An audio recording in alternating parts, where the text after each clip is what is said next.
and with integrity. So I know that his testimony today is going to be of great interest and value to this committee. So thank you very much.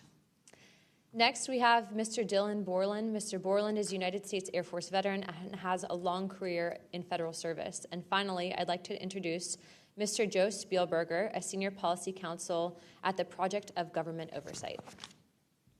Pursuant to Committee Rule 9G, the witnesses will please stand and raise their right hand.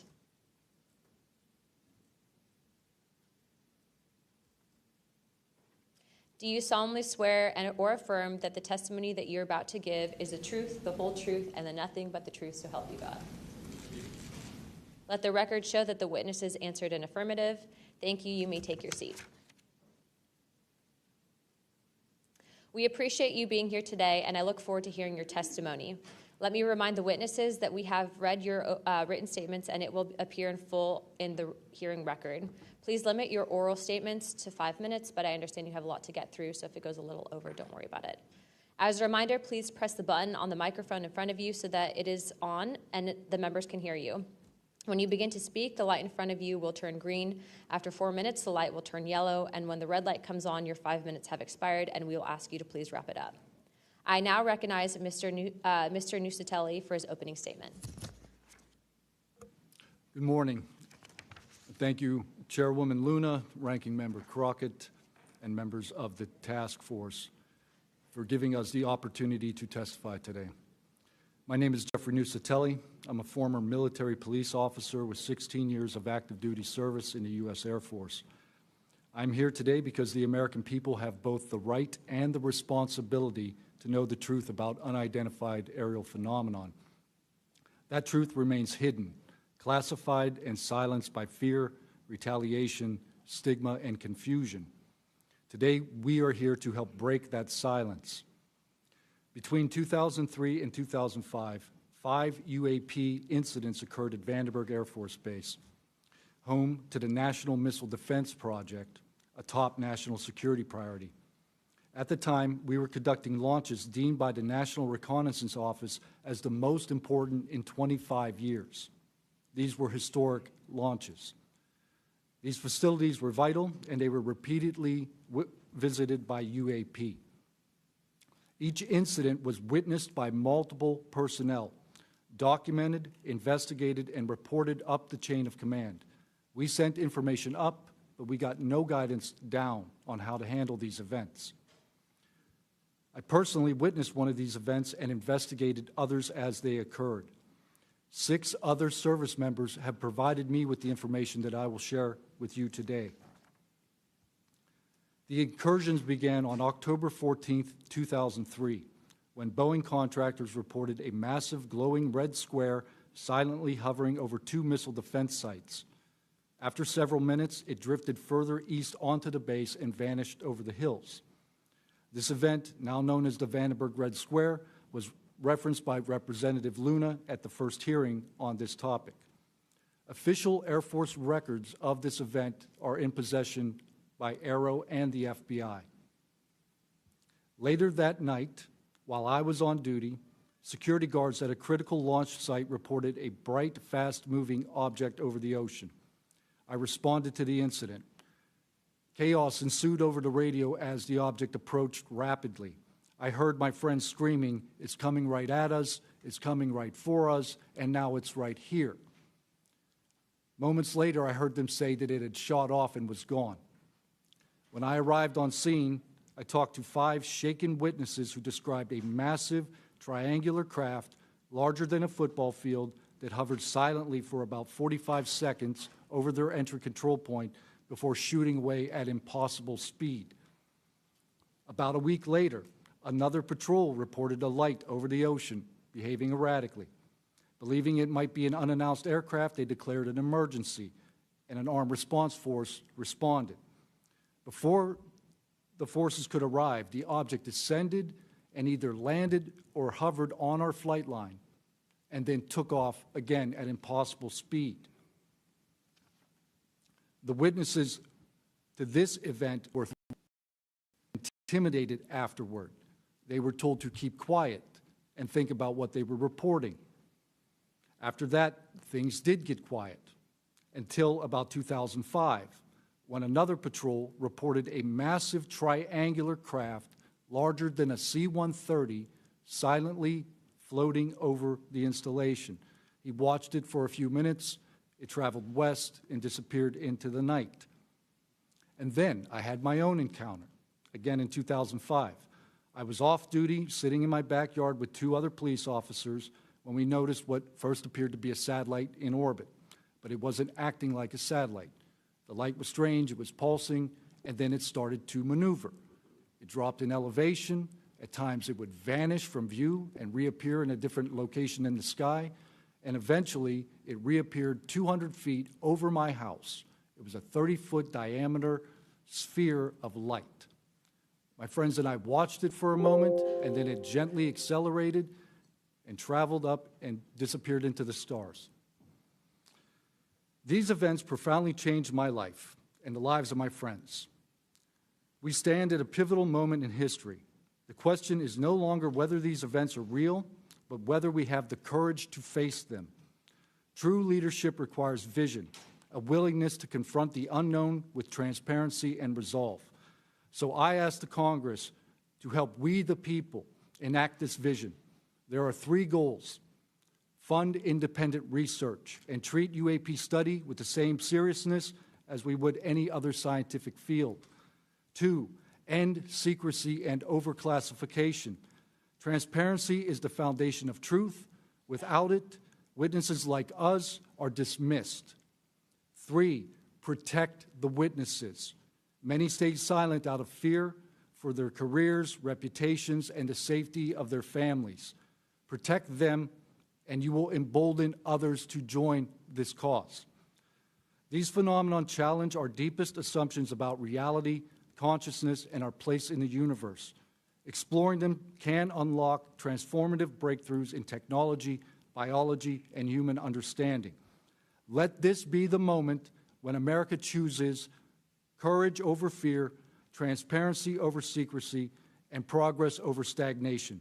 Let's show the world that our nation leads not only through strength, but through fearless pursuit of the truth. Thank you. Thank you, Mr. Nusatelli.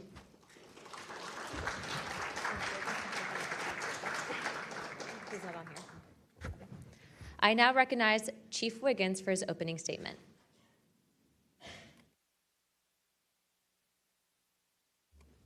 Please press your button. Thank you. Good morning, Chairwoman Luna, Ranking Member Crockett, and members of the task force and the committee. Thank you for the opportunity to testify today. My name is Alexandro Wiggins. I'm an active duty U.S. Navy Operations Specialist, Senior Chief Petty Officer, father of 3, and dedicated American testifying today in my personal capacity.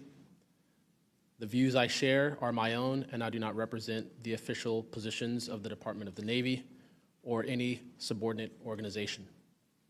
On the evening of February 15th, 2023, at approximately 19:15 PST, in the Whiskey 291 warning area off the coast of Southern California, I was serving on board USS Jackson. During that period, I moved between the Interior Communications Center, ICC-1, and the bridge wing, correlating the sensor picture with visual observations, part of my routine responsibilities for surface and air picture management. What I observed and what our crew recorded was not consistent with conventional aircraft or drones as they appear on our system. A self-luminous tic-tac-shaped object emerged from the ocean before linking up with 3 other similar objects. The 4 then disappeared simultaneously with a high synchronized, near instantaneous acceleration. I observed no sonic boom and no conventional propulsion signatures, no exhaust plume, no control surface articulation on the Sapphire image system. Shortly after the synchronized departure, radar tracks dropped.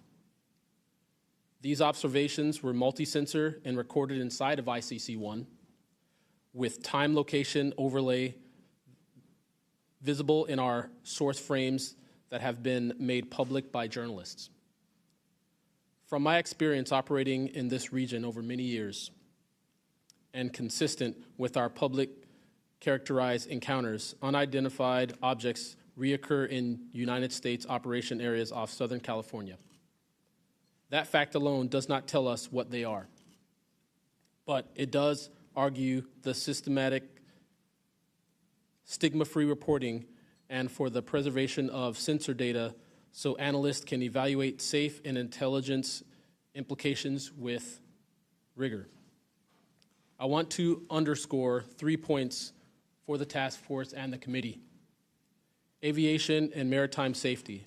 When crews and watchstanders observe objects that maneuver or accelerate in ways that does not match known profiles and do so near our ships and aircraft, that is, first and foremost, a safety issue.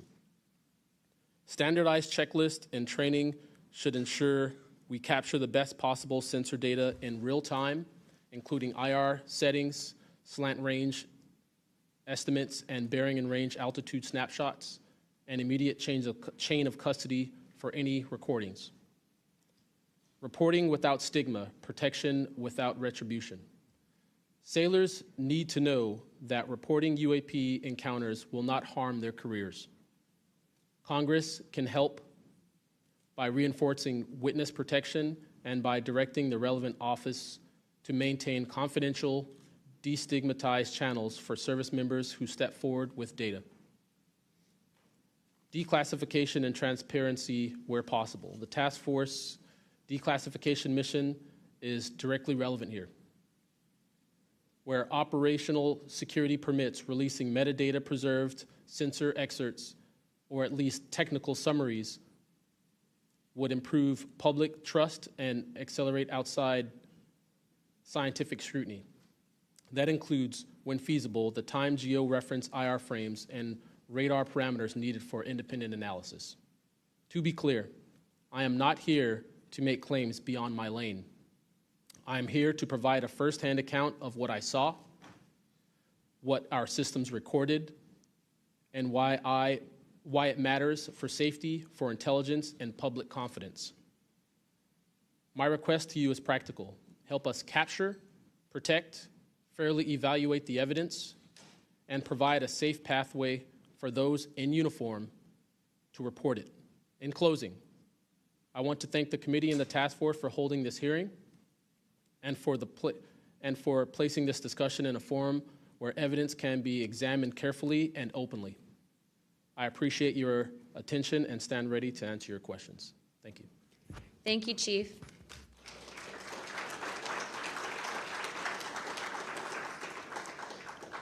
I now recognize Mr. Knapp for his opening statement. Good morning, Chairwoman Luna, Ranking Member, Ms. Crockett, and members of the task force. And Dina Titus, I just knew we were going to get you involved in this topic at one point. Great to see you here. I'm George Knapp, Chief Investigative Reporter at KLAS TV in Las Vegas. I began my pursuit of this weird mystery way back in 1987, and for 38 years, I've always approached this as a news story. It's not a matter of faith or belief. To me, it's a story, and it's an important one. I'm proud to be here alongside these witnesses today, men who have seen strange things and stepped forward to tell the world about it.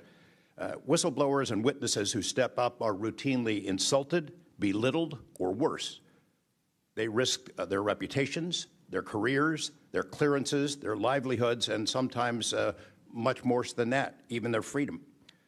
I know that one of the goals of the task force here is to figure out ways to protect whistleblowers and witnesses, and it's a tall order because so many of the things that happen to witnesses like these are extra-legal. They're carried out by persons unknown, as Mr. Dave Grush, sitting up at the top of the room, knows all too well, including events in recent days that have happened to him. I want to share a couple of things that I've learned along the way on this long journey, and I submitted most of that in written form because I estimate that my statement here today would take about 4.5 hours, so I'm going to try to jump over and touch on the more important salient points.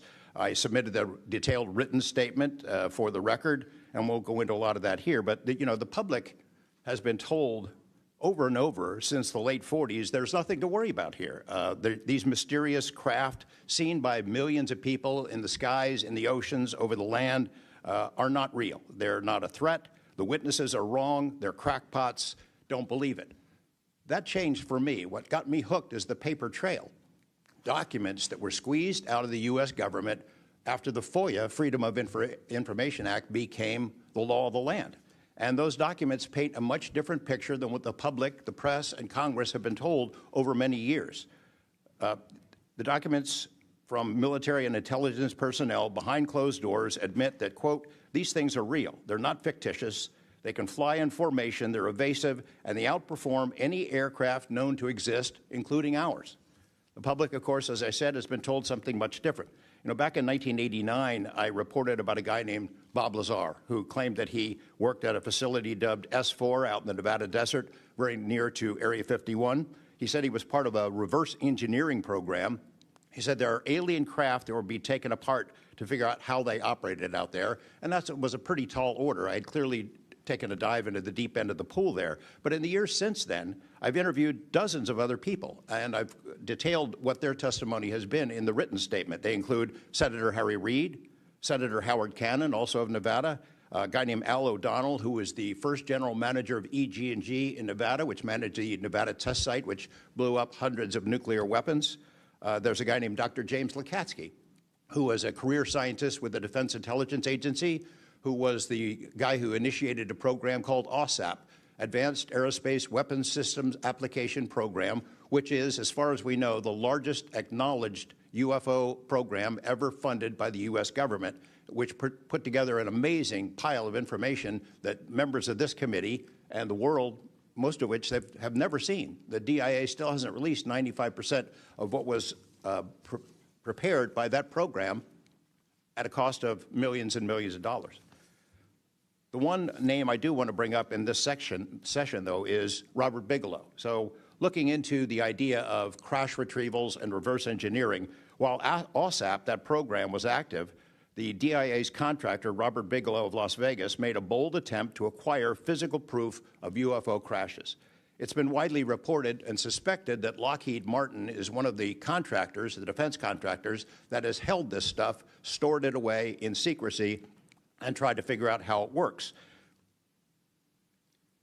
I have confirmed on the record that Robert Bigelow and a trusted colleague from OSAP met with and negotiated with senior executives at Lockheed Martin and hammered out a deal wherein Bigelow's company, Bass, would receive a quantity of unusual material that had been stashed away and protected at a facility in California. That material was not made here. I want to move on now to the Russia files, because that was going to be sort of the central impetus of what I was going to talk to you about today. Back in the early 90s, I got into Russia, met with a number of their defense officials, Ministry of Defense and others, who confirmed for me that Russia had been doing the same thing that the United States had been doing, that is, secretly studying UFOs while publicly saying something completely different. The documents and interviews that I obtained and have now shared with this task force show that the USSR launched what is almost certainly the largest UFO UAP investigation in the world. The first phase of that was an order was sent out to the entire USSR military empire that every unit, you see anything strange in the sky, a craft, an orb, something unusual, you had to gather all the evidence, collect testimony from the witnesses, look for physical evidence, and all of that information went into one program at the Ministry of Defense. Thousands and thousands of these reports came in. A lot of them were first routed to the KGB, but then back to another program that came after this collection effort called Thread 3. And Thread 3 was an analysis program. We have provided to the committee the documents of what they were trying to do, and essentially they were trying to build their own UFOs. They were using the information from their observations and studies to try to figure out the technology. The guy who was in charge of that program, Colonel Boris Sokolov, told me that their goal was to basically develop technology that would be superior to anything we had, based on what they learned from UFOs. Mr. Knapp, just in the name of time, Sure. To my understanding, did you have anything you wanted to submit for Congress to see in this committee? I have submitted those documents. Would you like to play any videos? Do you have a video that you would like to play? I don't think it's for me to play. No, that was for Alexander. Yeah, Alexander's video. Okay. You could play it, he could narrate it. Okay, we can, in the name of showing that video to everyone on the task force, we'd like to play that video at this time. Sure.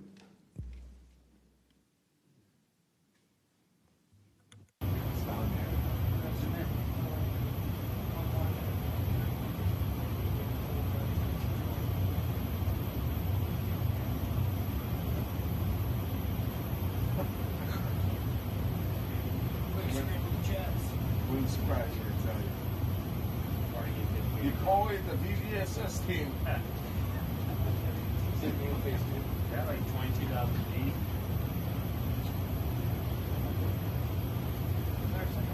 22,008. That shit took off earlier.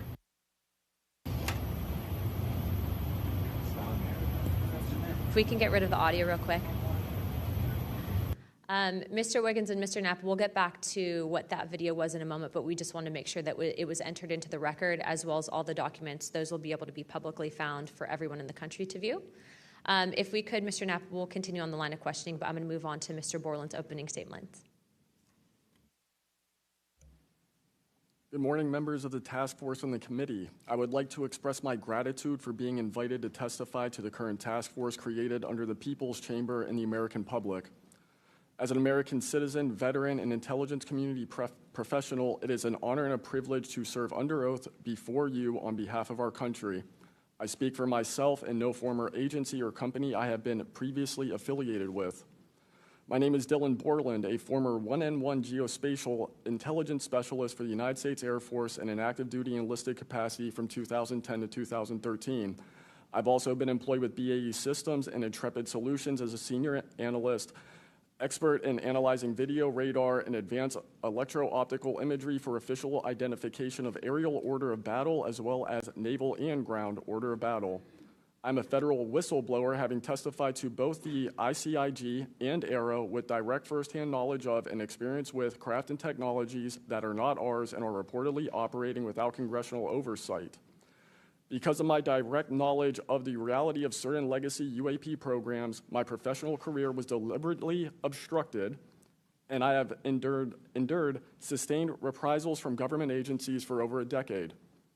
From 2011 to 2013, I was stationed at Langley Air Force Base, Virginia, conducting 24-hour operations via manned and unmanned aerial vehicles for Special Operations Forces in the global war on terror. During the summer of 2012, my team was on standby for weather, and I returned to my barracks on base, and at approximately 01:30, I saw an approximately 100-foot equilateral triangle take off from near the NASA hangar on the base.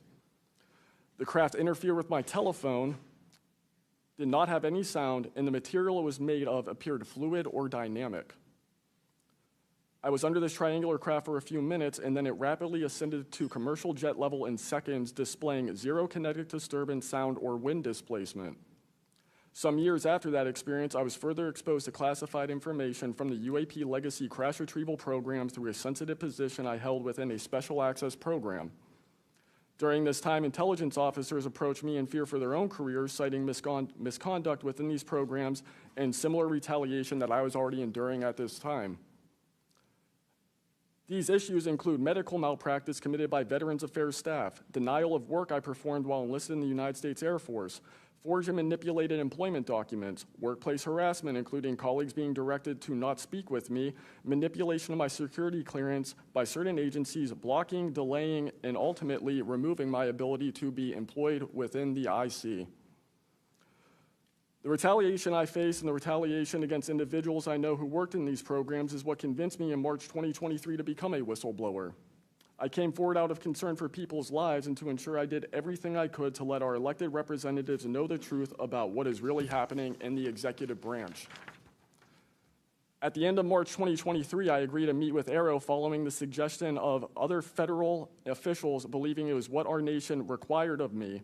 I had reservations with AARO due to assessments they were reporting publicly at the time as a misrepresentation of the truth. Because of these concerns, I did not share sources and methods information in order to protect current and former federal personnel who had firsthand exposure to technologies of unknown origin. I did not want anyone to face further retaliation beyond what they had already endured. And unfortunately, a staff member ended up getting in some trouble because of that. After David Grush testified under oath in the summer of 2023 and provided historic disclosure, I was then asked to go to the ICIG and did so in August 2023. It was very clear early on during my intake interview, which was video recorded under oath, that the objective was to solely assess how much I know and not move forward with an investigation with new information I provided them. The aftermath of that IG complaint still troubles me to this day. Since my ICIG complaint, I've been prevented from resuming prior employment and can confirm I'm still blacklisted from certain agencies within the intelligence community. In addition, multiple agencies attempted phishing attacks to assess what I had divulged to the Inspector General, including being asked to disclose details of my ICIG complaint during a CI polygraph for a position unrelated to UFO UAP matters as recently as November 2024. As I sit before you today, I and many other whistleblowers have no job prospects, no foreseeable professional future, and a nation every single one of us came forward to defend. Numerous individuals have come forward in various ways to reveal the truth of the UAP reality as patriots and defenders of our nation. Yet many feel discarded, isolated, hopeless, separated from the country they serve. Efforts to rectify this situation for all whistleblowers have been difficult and troubling. And to my fellow whistleblowers and officials who know this information, I offer you my apology, something that I have never gotten, and I'm giving it to you. I swore an oath to the Constitution of the United States, an oath that demands truth and transparency for our democratic republic to function. Each day, these truths remain hidden from our citizens. Humanity drifts further from the principles our nation was founded to uphold. Each day, victims of crimes committed by agencies and companies maintaining this secrecy are denied justice as another day our Constitution is shredded. In 2023, Patriots provided this committee and the executive branch with undeniable proof of the UAP reality, and I commend your continued commitment. The future of humanity is one which we either travel to the stars or regress to the Stone Age with this technology. My career has been to deliver critical information to decision makers. Your role as elected by your representatives is to act on it. The time to act is now. Thank you.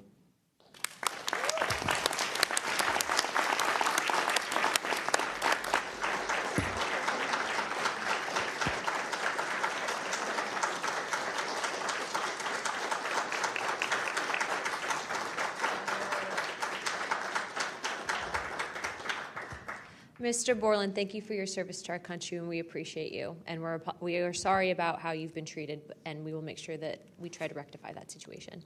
Thank you, ma'am. Mr. Spielberger, please, your opening remarks. Chairwoman Luna, Ranking Member Crockett, and Task Force members, thank you for the opportunity to testify here today about the importance of strengthening whistleblower protections, especially in the context of national security. I'm a senior policy counsel at the Project on Government Oversight, a nonpartisan independent watchdog organization that investigates and exposes waste, corruption, abuse of power, and when the government fails to serve the public or silences those who report wrongdoing. Whistleblowers are the first line of defense to root out waste, fraud, abuse of power, and corruption in our government. Congress relies on whistleblowers so that it can fully exercise its oversight and legislative authorities. It's understandable that former presidents of both parties have often taken a hostile approach toward whistleblowers. Their disclosures can embarrass the president and their political party or even lead to a national scandal. But whistleblowers continue to play a vital role during both Democratic and Republican administrations. They help Congress and the public identify and understand what government corruption looks like. Their disclosures fuel investigations and allow us to address wrongdoing and hold those responsible to account. That's why historically there's been a strong bipartisan consensus in Congress to support and protect whistleblowers. Doing so protects the country and ensures our government is more responsive and accountable to the people. National security whistleblowing in particular is a tradition going back to the founding of our country, and over time, national security whistleblowers and their disclosures have impacted some of the most fundamental issues and questions about how we wish to be governed and how our government can better serve its people. From the role the U.S. plays around the world to holding powerful actors accountable, government ethics and transparency, human rights and civil liberties, executive branch authority, First Amendment freedoms of speech and dissent, freedom of the press, and the public's interest and right to know. Despite this invaluable public service, blowing the whistle comes at great personal risk. Whistleblowers risk losing their jobs, careers, livelihoods, and reputations. They can face retaliatory investigations, lawsuits, and even serious criminal charges. And they can endure deep mental, emotional, and psychological harm. All of that risk to speak the truth, to ensure that agencies fulfill their core missions, and that they serve the best interests of the people. Those who retaliate against whistleblowers don't just violate their legal rights, they inflict real harm on our government and betray the public's trust. Targeting whistleblowers instead of the corruption they expose wastes agency resources and further allows that corruption to continue unaddressed. It can instill a chilling effect across an agency, fostering a climate of fear and distrust, quieting dissent and free speech, and deterring potential whistleblowers from coming forward in the future. Whistleblowers are often some of the most dedicated and principled public servants we have because of their willingness to put themselves on the line to do what's right. And Congress has historically supported them, again, on a bipartisan basis, but unfortunately, whistleblowing has increasingly become more politicized, with support for whistleblowers often hinging on which party is in power and which party is politically inconvenienced by the misconduct being exposed. But to be clear, targeting whistleblowers individually risks undermining whistleblowing, period. POGO advises members of Congress on both sides of the aisle to focus on the evidence, not the individual.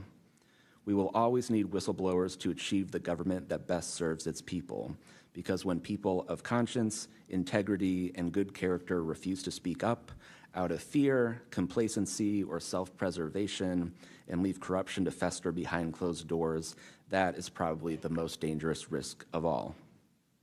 If we are serious about increasing government transparency and restoring the public's trust, we need public servants committed to the truth. Whistleblowers need safe and effective channels to make lawful disclosures. They need stronger protections against retaliation, and when they do face retaliation, they need a fair shot to be made whole. Congress has made strides to pass whistleblower legislation, and these laws need to be updated and expanded so that whistleblowers truly receive the protections they need, retaliators are held accountable, and we can achieve the type of government the people deserve. We strongly urge Congress to continue its historic tradition of championing the rights and protections of all whistleblowers. Thank you again for the opportunity to testify here this morning.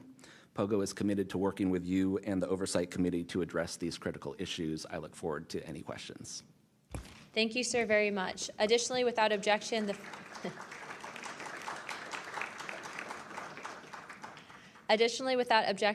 following members are waived onto the task force for the purpose of questioning witnesses at today's hearing: Representative Perry of Pennsylvania and Representative Grothman of Wisconsin.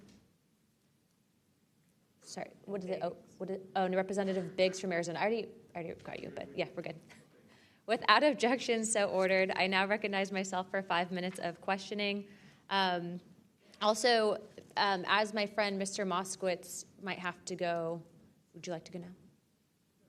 Okay, all right. Mr. Borland, in your testimony, you described witnessing large triangular craft while stationed at Langley Air Force Base in 2012. Can you explain what you observed in terms of size, behavior, and why you're confident it was not conventional technology? Great question, ma'am.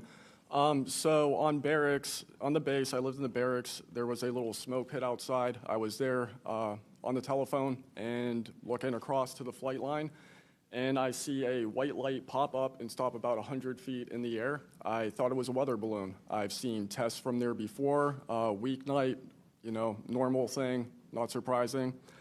I actually finished my cigarette, and I began walking up towards the flight line. There is a track, and because I was on 3 months of night work, I would walk the track at night when we were weathered down.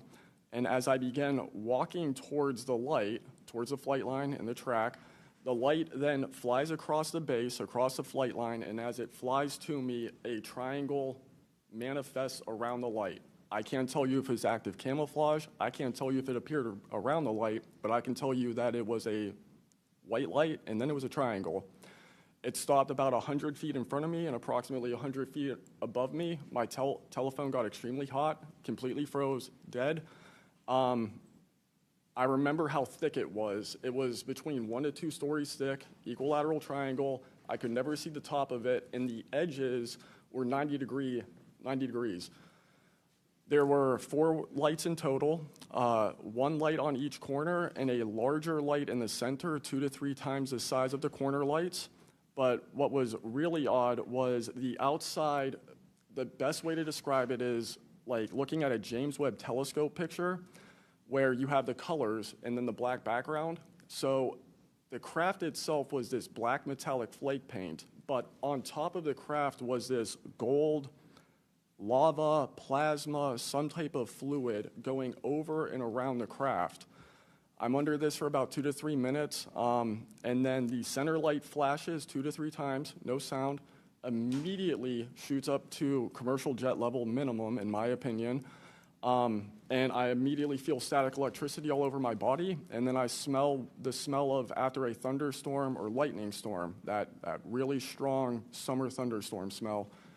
Gets up to flight level. I'm trying to get my phone reset, and I can only see the center light at this point. If I didn't actually see it take off, I would have thought it was a star. And then it hovers up there, and it begins to slowly move due east out over the Atlantic Ocean. I finally got my phone reset. The entire thing was about, from the time I saw the light pop up near the hangar until it took off out over the ocean, was about 15 minutes. And following up to that question, after you disclose this information to the intelligence community, Inspector General, you're subject to phishing attempts and job blacklisting. How widespread do you think this is across the intelligence community for those who raise concerns regarding UAP programs? It's a difficult question to answer. I think prior to David Grush and people beginning this process of bringing people into awareness of the reality of these programs and certain things people have witnessed, probably extremely widespread. I think today there's still an issue, but because people are able to come before you and people are speaking out, I think it has been somewhat less. I would hope, though, that people would, because if this goes back into closed doors, this is going to get really ugly. What type of behavior have you witnessed from former Aero Director Sean Kilpatrick as well as his staff in relate to this information you provided to them?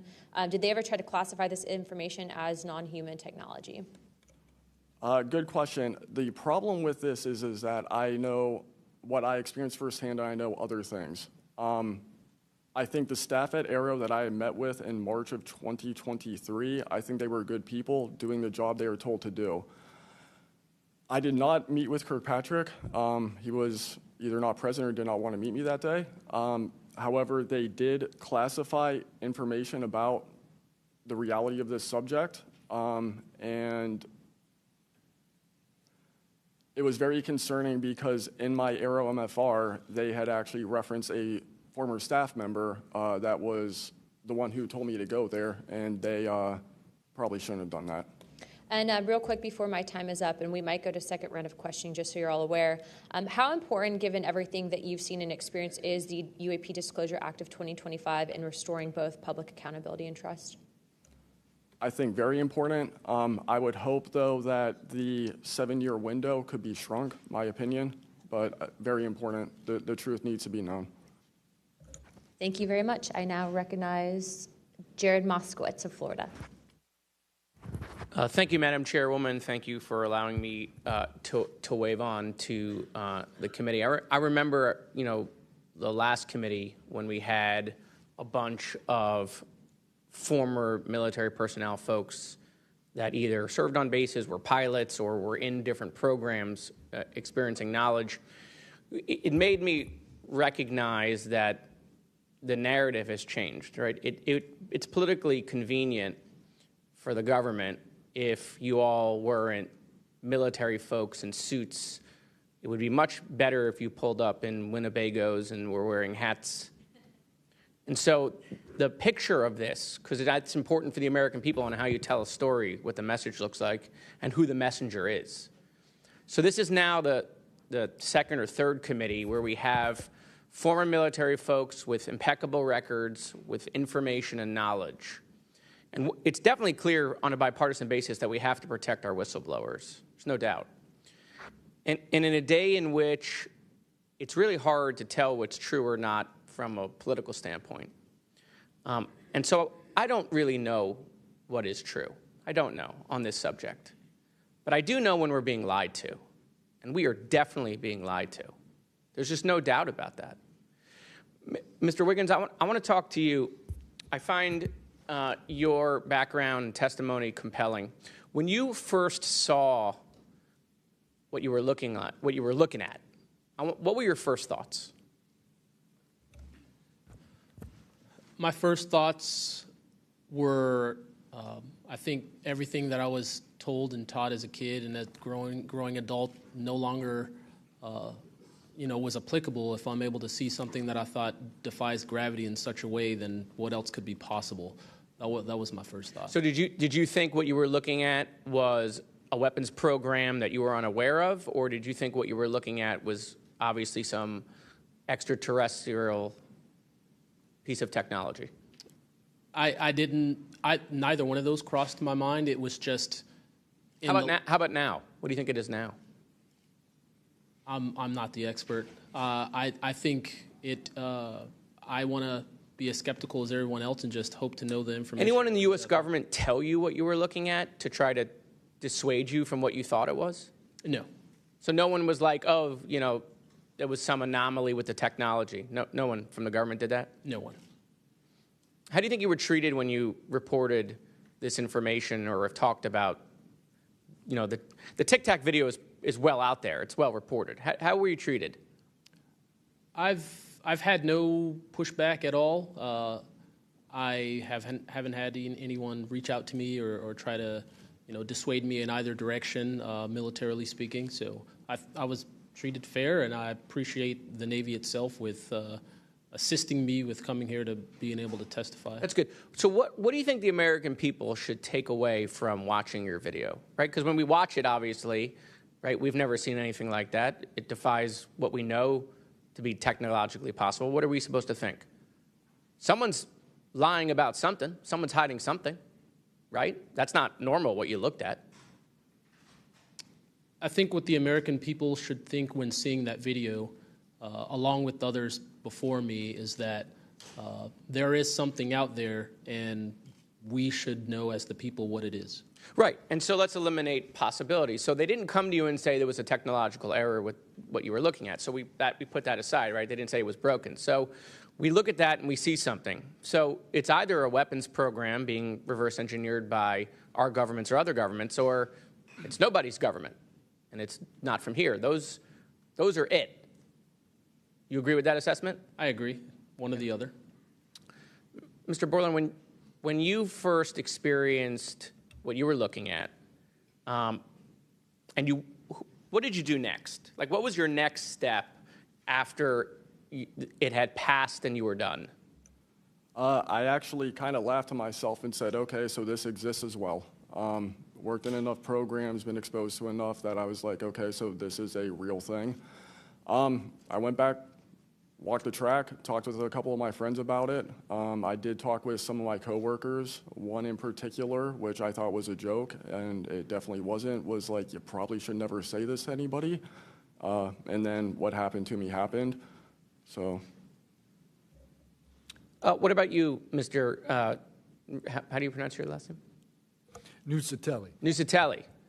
And sorry, I know I'm running out of time, Madam Chairwoman. So obviously your incident happened well before we could record things on cell phones and things of that nature, right?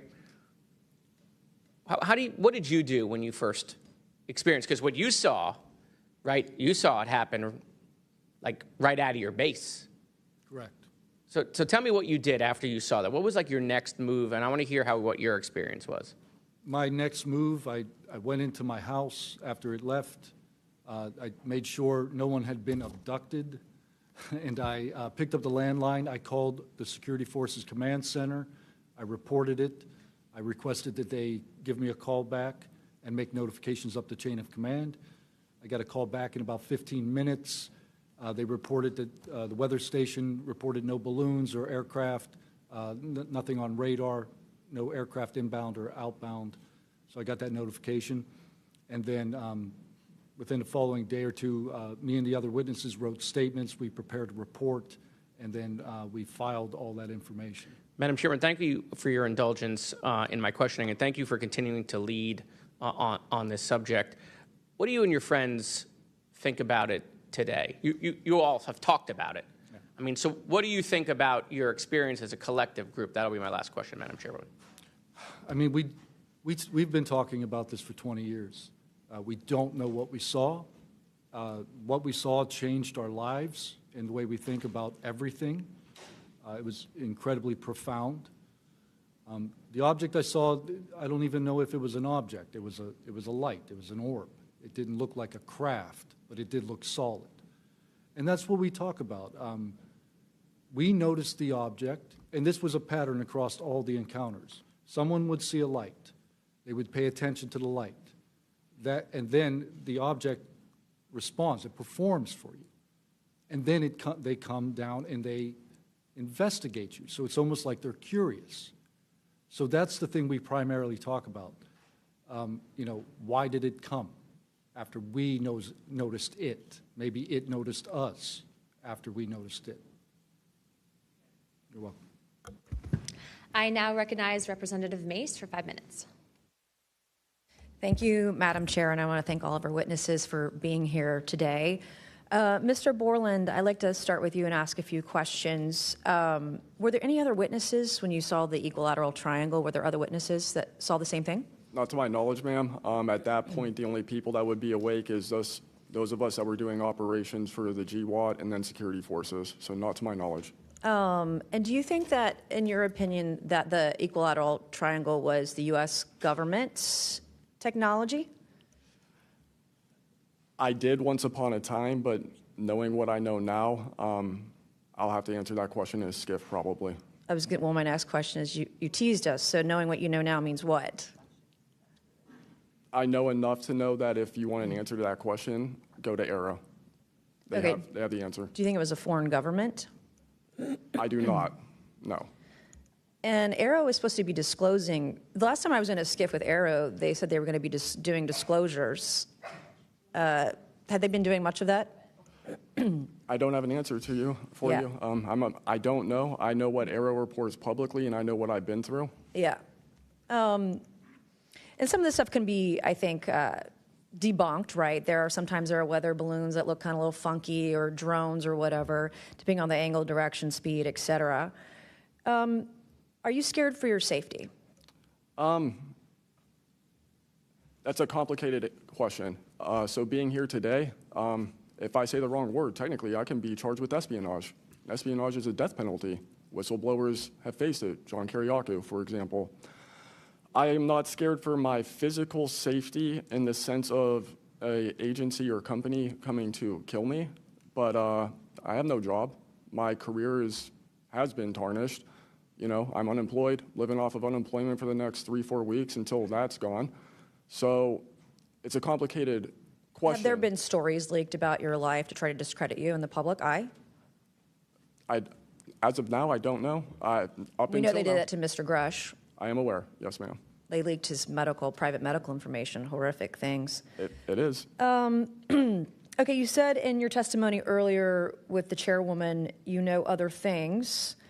I guess that has to be mentioned in a skiff. It would. The other things. It would, pending I'm even legally allowed to speak on it, and the people in the room are even legally allowed to hear it.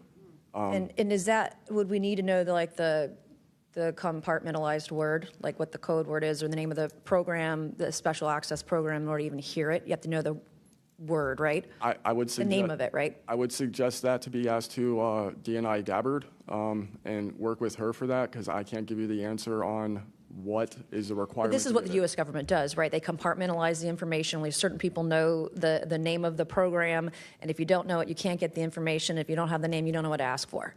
Even when we're reviewing the budget, we go into a skiff, we look at DOD budget and the budget of black box programs, and we don't know what we're looking at because we don't know what these programs are. Is it a way for the government to hide from Congress what's really going on and where the money's going? In my opinion, absolutely yes. You mentioned, too, in your testimony earlier that, quote, you went to speak with the government and they said somebody's name, a colleague's name, and you said they shouldn't have mentioned that staff person's name. What does that mean? A Senate staffer who is the one who helped me get to Arrow recommended me I go there, gave me the email and the phone number because I could not find that information at all at the time. In fact, I believe you guys have talked about how Arrow didn't even have a website for quite a period of time. We were told they were going to do disclosures, both what they've debunked, because some of it can be debunked, and then what they haven't been able to debunk. And to my knowledge, it hasn't been a thing. I only have 1 minute left, so Mr. Knapp, we were definitely going to you. Watch every documentary. You guys have you and Jeremy have done a terrific job. I usually have more questions than I have answers. I think we all do, and you guys are doing a terrific job to bring information to the public. Do you think that any of this is a psyop by the U.S. government? Entirely possible. I mean, our government and other governments have admitted that they've tried to use UFOs to cover secret projects. But I think they also do some reverse engineering of those claims. So years after people start seeing UFOs over Area 51, for example, they come up with a story, oh, yeah, that was, we planted that story. So I read in a major newspaper just a couple of weeks ago, they planted this story. An Air Force colonel went out into the desert, went to a bar at Rachel, and gave them some fake UFO photos. And that's how the whole story about Area 51 started, which is preposterous. Yeah, and I didn't even get to the crash retrieval program stuff yet, Ms. Chairwoman. There's just so much. Okay, thank you so much for your time today. I wish we had more time. Thank you, Madam Chair.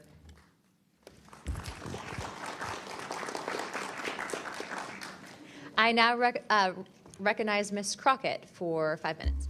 Thank you so much, Madam Chair, and thank you so much to each of the witnesses that have come before us today. The federal government has had a long-standing overclassification issue in general. We all know that, from the assassinations of MLK and Malcolm X to the COINTELPRO and torture programs to now UAPs. The federal government has kept the American public in the dark about issues of immense public interest. The federal government has routinely made excuses for failing to provide transparency to the public, the most common of which is national security concerns. Mr. Spielberger, can you provide an example of when national security was inappropriately used as a pretext for classification? Congresswoman, probably one of the most infamous examples of that is the 9/11 Commission that found that overclassification was a key factor in the failure to adequately prevent the attacks of that day. In addition to that, what lessons from these oversight failures should guide Congress in approaching UAP oversight? Generally speaking, we would advise this Congress to ensure that agencies adopt a general policy in favor of disclosure instead of a knee-jerk needing to overclassify information and documents. We should ensure that when information is classified or deemed sensitive, it's only for legitimate national security and privacy concerns. And we would recommend adding additional factors to the considerations of cost, value, and certainly to the extent that it's critical for the public interest and the public's right to know, especially when we are talking about these very serious national security concerns and implications. Can you speak to how whistleblowers have historically helped Congress uncover the truth in other areas and how that might apply here? Absolutely. So again, Congress has always relied on whistleblowers coming forward and making disclosures in a number of different issues across different agencies, anything from national security to airline safety, railway safety, environmental concerns, workplace health and safety, a lot of issues coming out of the COVID pandemic, for example. Whistleblowers have come forward with important disclosures on just about any critical issue affecting our government and affecting the American people, all of which have grave implications for the rights and protections that we have and how we live our lives in communities across the country. how important is it for whistleblowers to have strong protections when it comes to UAP-related disclosures or disclosures of other topics of excessive government secrecy? It's absolutely vital. This has been one of the disappointing failures of doing this work, of advocating for stronger whistleblower protections. We recognize the invaluable public service that brave whistleblowers play in coming forward, again, taking all of these risks that we've heard about just to speak the truth, to get important information out in the public consciousness, but they can only do so when we have safe and secure channels for reporting, when there is trust in the independence of agency watchdogs like inspectors general, like the Office of Special Counsel, like the Merit Systems Protection Board, that play critical roles in investigating whistleblower disclosures and enforcing the protections of whistleblowers. All of that is essential to allow whistleblowers to keep coming forward and playing these incredibly important public roles. Thank you so much. Let me just say this. People look at Congress, especially now, and they see a lack of unity. They don't see the ability for us to come together really on much of anything.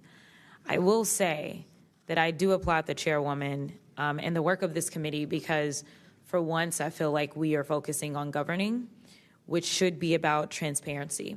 The reality is that we cause more harm than good when we allow a lack of transparency to fester. It allows for all types of conspiracy theories instead of us actually making the investments that we need to make to get the information and actually provide it to the American people. The reason that I wanted to focus on making sure that we answer some questions specifically around the protections of those that are willing to come forward is because the only way that we can make this government actually work for all of us is if no matter where you are in this federal government, you feel as if you are safe when you come forward with information of any issue. And so I do want to thank you for all of your stories. The reality is that we only get 5 minutes, and the vast majority of everything that you have to say cannot be contextualized within 5 minutes. But I know that my colleagues are going to get to kind of pulling some more of that out. But again, I really just want to thank you for your courage in this moment, and thank you for your service to our country.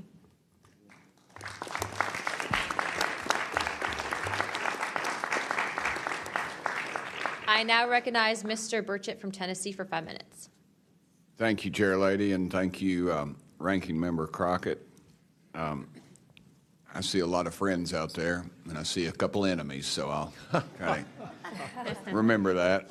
But it's a pleasure being here. I want to remind people, too, this thing is an ongoing deal. We're not going to get this overnight. We've been fighting this battle, some of y'all, for 30 years and maybe longer. I hope we just keep focused on what we're trying to get to is total disclosure.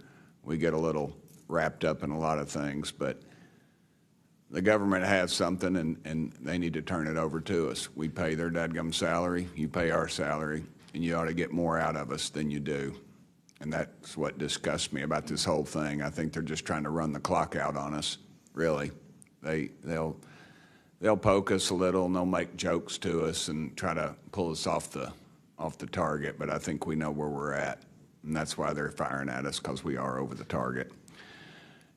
My first question is, Mr. Knapp, I recently introduced the UAP Whistleblower Protection Act to help provide whistleblower protection to federal personnel for disclosing the use of federal taxpayer funds to investigate UFOs. I still don't want to say UAPs. How can Congress further increase whistleblower protections? I think you got to unleash the dogs and go track down the money and where it goes, because a lot of this stuff has been moved out of government. Sure. As you know, Rep. Burchett, it's been given to private contractors who've stashed it away. They've had it for so long that there's nobody left inside government, or very few, who know where it is. And they do that to keep us from FOIA, correct? Yeah, it's to keep it from FOIA. And I think that the contractors who've had this stuff for a very long time set their own standards about who is allowed to know what. And it's a very small group that ever cracks that. I think Representative Luna has been looking at the use of classifications to hide things. I'm not sure that even this committee getting security clearances that should allow you to see this stuff would allow you to follow where it really goes. I worry about the people that are looking at it and don't even know what they're looking at. I mean, it's gone through so many, I mean, since Roswell, for instance. I mean, you think there's nobody even alive that was around any of that stuff. Yeah, so. I don't think they've made much progress from the people that I've talked to. I don't think they've made much progress in learning that technology. Might have made some, but you wonder, the implication is tic-tac. Oh, yeah, that's ours. What flew over Washington, D.C. in '52, is that ours too? When are you going to break that out? You guys authorized tens of billions, hundreds of billions of dollars on weapon systems that can't do half of what we've seen UFOs do. So when do they break this out? If it's really a classified project, could change the world. I don't think they've made much progress, and I think they've been lying to us and to you and the rest of the world, and they're still doing it. Yes, sir, I agree with you. How did you manage to obtain the classified Russian UAP documents, and how did you get them back in the United States? Well, I met this Russian physicist who was in the United States lecturing. And I want to clarify that. I can't even take a thing of honey home on my airplane when I fly back to Tennessee. Yeah, so I did something pretty dumb. And I'm bitter about it, but go ahead. I did something kind of dumb. I met with these officials who, during that time period, glasnost, perestroika, the Russians were trying to open up to the world, and I saw it as a window of opportunity, and it was. And we were able to talk these folks into providing us information that otherwise we would never have seen. Some of that was classified. I found out that they only stamped the top pages of these documents that were classified, so I just removed them. I removed those pages, and I carried them out. And if they'd caught me, I'd be in a gulag still. Yeah. We'd be saying, what happened to George Knapp? Oh, yeah. What happened to the Russians that came forward to you in 1993, and were there any repercussions for them? Well, there were. The first thing that happened when I talked about this after getting back and going through the files and things and sifting through it, the Russian physicist who had helped us be introduced to all these people wrote back and said there was a huge eruption, that there was the real right, far autocratic forces that wanted a return of the USSR had really go after these guys. They described them as traitors. Nikolai Kapranov, the physicist friend of mine, said, look, if this had happened 5 years earlier, we would be in prison. If it had happened 10 years earlier, we would have been shot. Right. Luckily, at that point, Putin was not in power, but none of those people that we talked to on that trip in 1993 would ever talk to me again. I went back in 1996, and it was like I had the plague. I spoke to different people, but they were scared. And eventually, the story was spun where the Ministry of Defense officials who gave us this information were described as ufologists who said there was nothing really significant to these files. They didn't really find anything a big deal. And I can tell you, you'll see those files that I shared with you. They did find stuff. There was an incident in October of 1982 over an ICBM base where UFOs popped up, was observed over this base where the missiles are pointed at us, United States. These UFOs perform incredible maneuvers. They split apart. They fuse back together. They'd appear and disappear. And right at the end of this 4-hour period, the launch control codes for the ICBMs lit up. Something entered the correct codes. The missiles were fired up and ready to launch, and they could not shut it down. The Russian officers were panicking. The UFOs they disappeared. The launch control system goes back to normal. Colonel Sokolov and his team came in, took the thing apart, could not figure out what it was. It wasn't a power surge or EMPs or some of the baloney excuses that our country has given for similar events involving our nuclear missiles. They thought it was a message from wherever the UFOs were from. And that's a chilling thing. I mean, we were a couple of seconds away from World War III starting, and the UFOs were responsible for it. All right, I'm out of time, but real quick, who are the contractors that have this material, the corporations? Well, one of them is Lockheed.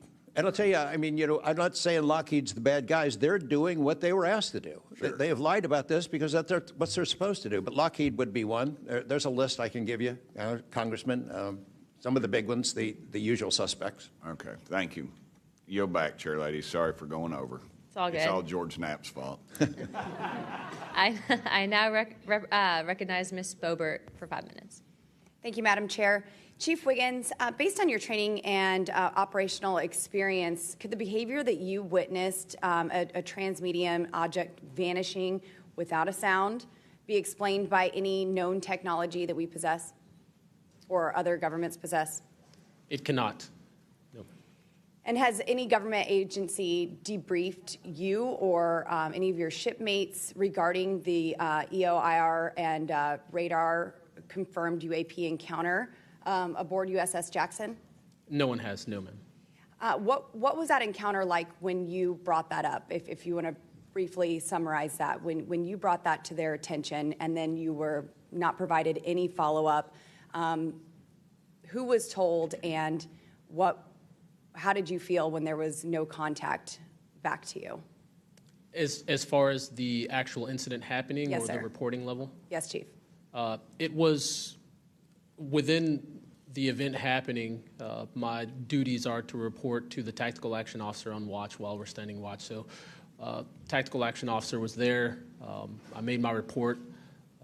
I've not had any discussion outside of that day. There's been no communication to me or requests from me within inside of the military. But speaking of that actual incident itself, once the report was made to the tactical action officer, that's when I made the decision to ask the individual watchstander that was controlling Sapphire to be able to slew into the location. And that's what you see in the video itself is when the watchstander is slewing in and kind of showing us what we're looking at. But outside of that, that's as far as the reporting went that I know of. Thank you, Chief. Just for the sake of time, Mr. Nusatelli, has RO, the Air Force, or the FBI ever followed up with you personally about the Red Square event? I did have follow-up by Aero, nothing with the Air Force. The Aero office updated me, I think, at least 2 times. They let me know that they were unable to locate any records, that the records had been destroyed by the Air Force. The Air Force is destroying all their police records every 3 years on a schedule. So You were informed that these documents were destroyed. Well, I have a Freedom of Information Act from the Air Force that states clearly that they destroy all police records on a 3-year schedule. Okay. So they were sitting on documentation, destroyed it, refused to question any of the lead investigators, anything leading into this investigation?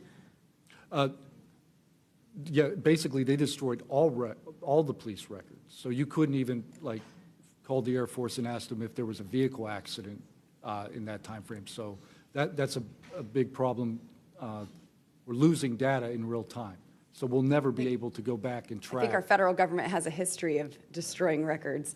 Thank you very much, Mr. Nusatelli. Dr. Borland, as a geospatial intelligence officer, have you seen classified data indicating UAPs operate in restricted U.S. airspace, and has that information been withheld from Congress?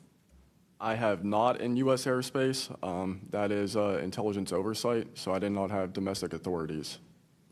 After filing your Inspector General complaint over retaliation inside the Pentagon's UAP office, did you receive any kind of protection or just more retaliation? Within the IG or Aero, ma'am? Either. Aero, they went after the staff member and classified everything, shut that down. The IG, to this day, I don't even know if my complaint's active. I know my attorney that represented me was very, very, very concerned. And the best of my understanding, I was determined credible, not urgent. And do you think that experience would suggest that the internal UAP investigations may be compromised? Possibly.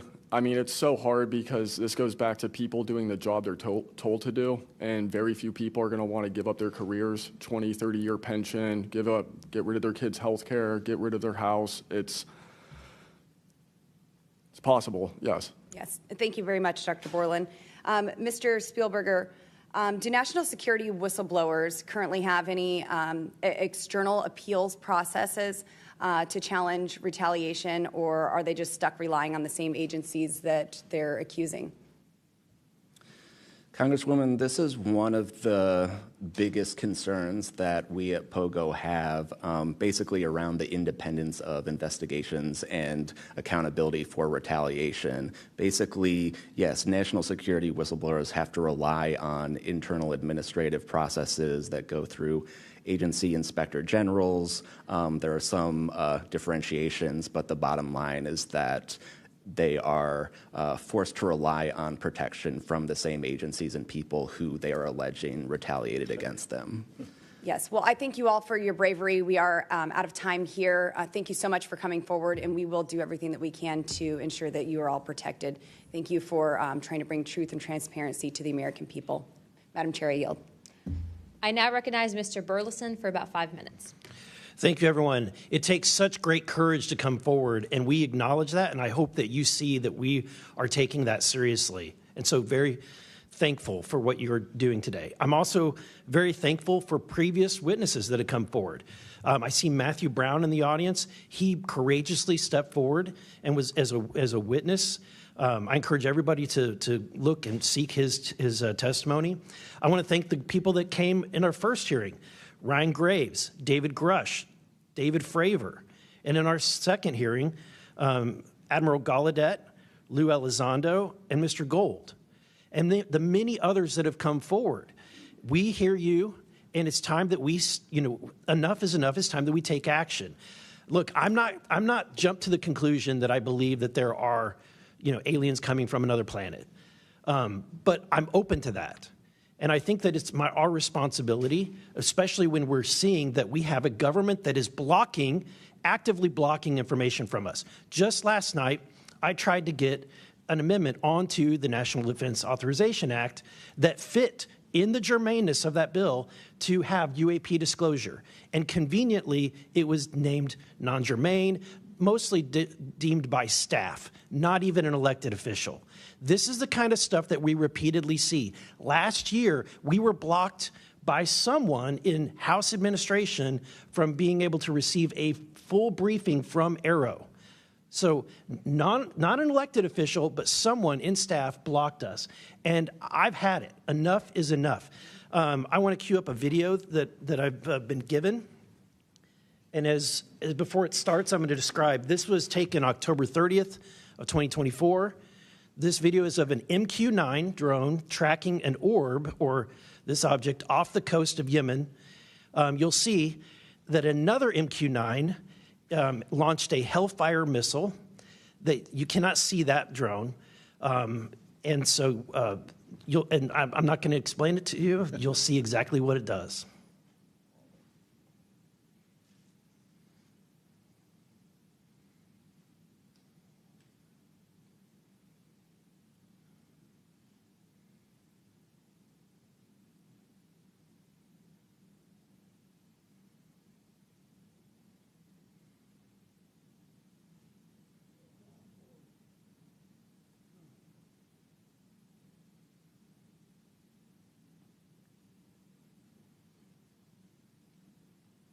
This is when it zoomed out, so you can still see it traveling.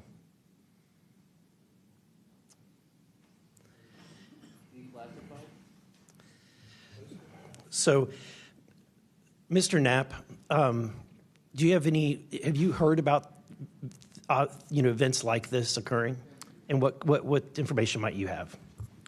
I have heard about events like this. I have heard about this event. Jeremy Corbell and I talked about it in one of our episodes a while back. We did not have the video, though. There are servers where there's a whole bank of these kind of videos that Congress has not been allowed to see, that the public hasn't been allowed to see. Occasionally, some of that stuff gets out in the wild, and it comes our way. It should be going to you. The public should be seeing this stuff. And why you're not allowed to, I don't know. But that's a Hellfire missile smacking into that UFO and just bounced right off. And it kept going. It kept going, and it looks like the debris was taken with it. Yeah, what the hell is that? What flies like that? Again, I'm not going to speculate what it is, but the question is, why are we being blocked from this information consistently? I want to ask this just question. How in the world, this is the document, I want to enter this in for the record if it hasn't already been entered, Madam Chair. The document that you provided on thread 3, This is a huge file. How in the world did you smuggle this out of Russia? Carefully. In your socks? I don't think I want to be really specific about it because I might have to go back there and get some more sometime. Although, Okay. No, that'd be crazy to do that. Well, I took the top pages off that were stamped with the security signature, and I carried them out on my person. But the rest of them I just threw in my suitcase and threw some caviar in there as a distraction as well, and hoped for the best. Otherwise, I'd be a citizen of Siberia right now. And you had you reported James Lakatsky came to you with government possession of NHI craft and how they ultimately gained entry. Can you testify to the veracity of that claim? Dr. Lakatsky is an honorable man who served most of his career with the DIA, a very trusted, high-level rocket scientist and intelligence analyst who inspired the OSAP program, as I said earlier. And in full disclosure, I've co-written 2 books with him. He dropped this on myself and our other co-author out of the blue. And it took 14 months for us to get DOPSR approval for him to release 2 sentences on that. He said this craft, we had managed to get inside of it. It had no wings, no rotor, no tail. It had no fuel tanks. They didn't know how it flew or how it was operated. It clearly looked like it was aerodynamic, but he would not go further. He's a by-the-book guy, and until he gets clearance to say more about that, I don't think we're going to hear much more. But it's not ours. It wasn't ours. We didn't make it. We didn't know who made it and how it was built and how it operated. We've got at least one, and I don't know. I think that's enough confirmation that we do have recovered discs and materials. Lastly, Mr. Borland, in the classified realm, have you been exposed to undeniable confirmation of NHI technology? And then my second question is Base Systems involved in any way with reverse engineering exploitation of non-human intelligence craft? Yeah, we're gonna have to have a conversation this Skip for that. Whether I'm legally even allowed to answer that, and whether you're even allowed to hear it, sir. Okay. Again, you can sense our frustration. And so I just want to thank you for coming forward. We will continue to fight because, look, this is about making sure that this government belongs to the people and restoring the republic the way it was intended to be. Madam Chair, I also have further witnesses of courageous individuals. It was given to me by Dr. Stephen Greer, including Michael Herrera and his testimony. We have Roderick Castle and his testimony, Randy Anderson, his testimony, Stephen Digna, and others, 3 others, all saying similar things to what the witnesses today have said, and I would like to enter that into the record as well. No objection. Thank you. I now recognize Representative Lee for 5 minutes. Thank you, Madam Chair. I think we need to make sure that we don't get distracted by sensational stories only of unidentified anomalous phenomena and lose track of what the core of this hearing is about. This is all a perfect example of why whistleblowers are so important and why it's so important that we step up and protect them. With Trump, RFK Jr., EPA Administrator Lee Zeldin, and others committed to dismantling government and firing professionals who do dare to speak out against the threats this administration's disastrous policies create, we have to focus on protecting all whistleblowers, not only the ones who are reporting on UAP. I'd like to thank the whistleblowers who have agreed to come before the committee today and speak their truth. This administration's claims to care about waste, fraud, and abuse, and so often it is the whistleblowers who care and who are the tip of the sword fighting against the real waste, fraud, and abuse. One study found that whistleblowers expose fraud at more than twice the rate of third-party auditors. So, Mr. Spielberger, what are some of the best examples of whistleblowers exposing fraud and abuse in the federal government? Thank you, Congresswoman. Again, whistleblowers have played such a vital role across so many different issues. One prominent example goes back to the 2014 VA waitlist scandal. POGO actually played a very instrumental role coordinating with Iraq and Afghanistan Veterans of America. At that time, we received tips and whistleblower disclosures from over 800 different individuals talking about the VA subjecting veterans to extensive wait times in order to get the basic standard of care that they deserve. It's certainly prolonged serious illnesses, even contributing to hastened deaths, and we were able to help shed more light on that issue, which I think just emphasizes the importance, even outside of the national security context. We are often still talking about serious issues and even life and death concerns. And unfortunately, whistleblowing can lead to serious repercussions and retaliation, especially in this vindictive and lawless administration. Mr. Spielberger, in the past, what kinds of retaliation have they faced, and what are we seeing today under the Trump administration? So we've certainly heard about a number of different examples of retaliation. One that I'd like to highlight that Mr. Borland referenced previously is retaliation through abuse of the security clearance process. That can have grave implications not just for a whistleblower, but also their ability to seek legal counsel and defend themselves against retaliation. And when we look at the past several months of this administration, unfortunately, we've seen a really systematic approach toward dismantling the nonpartisan civil service. We've seen the mass firings. We've seen undermining of independent agency watchdogs, mass firings of inspectors general, undermining the Office of Special Counsel, the Merit Systems Protection Board. Again, these entities that are meant to be independent and play a critical role in investigating whistleblower disclosures and ensuring that their rights are protected. Yeah. Thank you. In 1989, Congress passed the Whistleblower Protection Act and then broadened it again in 2012 to ensure that federal workers could feel free to come forward to their elected officials. And it's a good thing we did, because whistleblowers have played a more important role than ever since Trump has taken office. It was thanks to a whistleblower that we learned that DOJ allegedly put every single American's personal security information at risk by bypassing safeguards and copying all this data to an unsecure server. I ask unanimous consent to enter into the record a New York Times article titled, quote, "DOJ put critical Social Security data at risk," whistleblower says. Good to go. Thanks. We've had whistleblowers at the National Labor Relations Board reveal that DOJ minions may have shipped case files outside of the agency, possibly to help then co-president Elon Musk continue to exploit his workers. And last week, whistleblowers at the National Institute of Health came forward to say that RFK Jr.'s vaccine misinformation campaign had pervaded even the highest levels of the agency. Typically, whistleblowers have an inspector general they can rely on to investigate their claims and register issues with agency leadership. But President Trump has fired or demoted over 20 inspectors general. If I may ask one more question, Mr. Spielberger, can you explain how eroding the independence and capabilities of inspectors general further endanger these whistleblowers?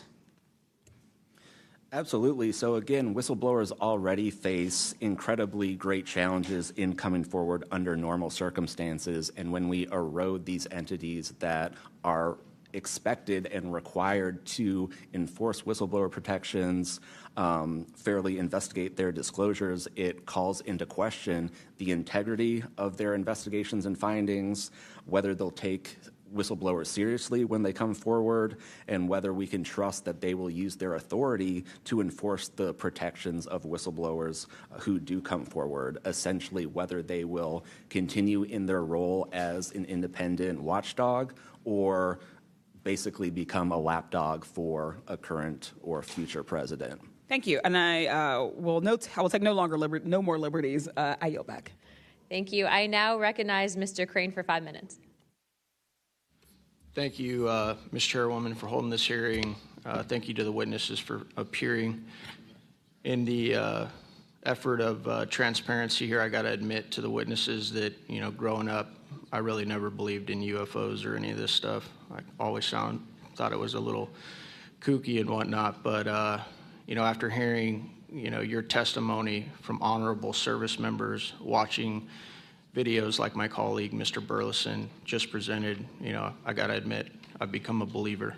Not that I know where these things come from or, what they really are up to, but I'd like to start with asking the witnesses. Mr.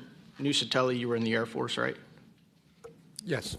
Did you believe in UFOs prior to your encounter? I've always been interested. Okay. Yes. Chief Wiggins, you're currently in the Navy, is that correct? Correct. Did you believe in UFOs before your encounter? I did. I'm from Las Vegas, and I've watched George Knapp my whole life. Okay. What about you, Mr. Borland? I have always been open to where facts go, so.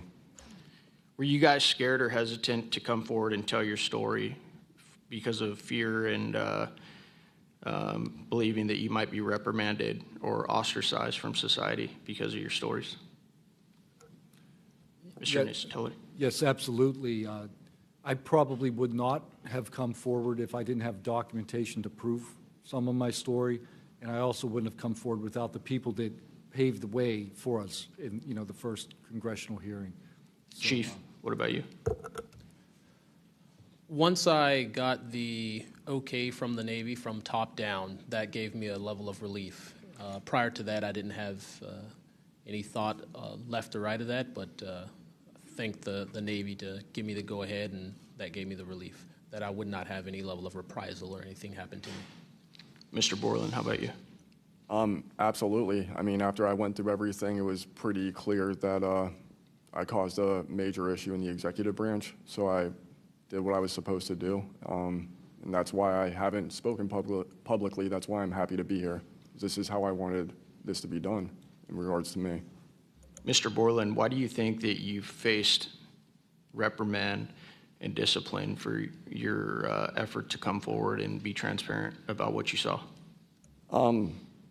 About what I saw is the reason why I got into what I know and has been disclosed to Aero and the IG. And I think that information, well, it was labeled an extremely sensitive national security issue. Thank you. Mr. Knapp, I've watched many of your videos on Joe Rogan and other places. One of the big questions, I think, for many of us is why do you believe that the federal government refuses to be transparent about this issue? I think there's probably multiple reasons. At the start, when these things first started invading our skies in large numbers, we were scared. It was right after World War II, and we didn't know what they were, and they didn't want to panic the public, and that was probably a good call. Over time, I think the lying sort of became institutionalized, Flights over Washington, D.C. in 1952, they're seen, they're captured on radar, jets are chased after these objects, and then we get an explanation it was a temperature inversion. And those kind of lies have been told for a long time. What was told to me by an investigator from Congress, a guy named Richard D'Amato, who was sent after this story by Robert Byrd and Harry Reid, he came out to Nevada, tried to get into Area 51, did get in there, looked around, talked to people, trying to get to the bottom of it. He believed that this program, reverse engineering, et cetera, was had been moved inside these corporations. And he said, when this comes out, people are going to go to prison. And he meant people who were basically misusing legitimate national security funds, tens of billions of dollars, in order to keep this cover-up going. I also believe there's a legitimate reason for the cover-up in that there is undeniable connection of national security involved in this technology. If we are racing for it to master that technology against the Russians and the Chinese, which is what I have been told by Senator Reid and many others, then it is a race that's critical to our survival. There could be a form of disclosure, I think. Yes, it's real, it's from somewhere else, without revealing all the details that would allow someone else to have an advantage in the race for this technology. Thank you. Finally, I'd like to enter into the testimony a letter I sent to the DOD regarding the case of Major David Charles Grush, a UAP whistleblower who's been extremely helpful to this committee. Unfortunately, due to his participation in the disclosure of UAP, he suffered reprisal like the removal of his clearance, denial of promotion, and loss of medical retirement. I wrote the DOD on July 24th, 2025, on behalf of Major Grush, and I'm still waiting for a reply. I appreciate any help the committee can offer to get a response. Thank you. I yield back. Without objection, we'll be following up with the DOD after this hearing. Thank you, Representative Crane. I'd next like to recognize Representative Gill for 5 minutes. Thank you, Chairwoman Luna, for holding this hearing, and I'd like to yield a minute of my time to you. Perfect. My first question is to Mr. Knapp. Mr. Knapp, how do we know that the files that you obtained from the former Soviet government are not BS and just given to you as a disinformation campaign against the U.S. government? Yeah, it's a good question. So I shared some of them with the Senate Intelligence Committee when I first got back because that was requested by the Russians who shared some of that information with me. Secondly, I gave all of that material to the DIA through BASS, the OSAP program, sorry for the acronyms. Can you name names real quick? Sorry. At BASS or OSAP? Who did you give them to directly? I gave them to Robert Bigelow and to Jim Lukatsky. And they hired a whole team to go through them and retranslate them and analyze it, and they created a structure of how the UFO programs in the USSR and Russia were put together. They said they were real. The other person who said they were real is David Grush. Noted. Thank you. Representative Gill. Yep. And thank you. I'd like to yield the remainder of my time to Eric Burleson.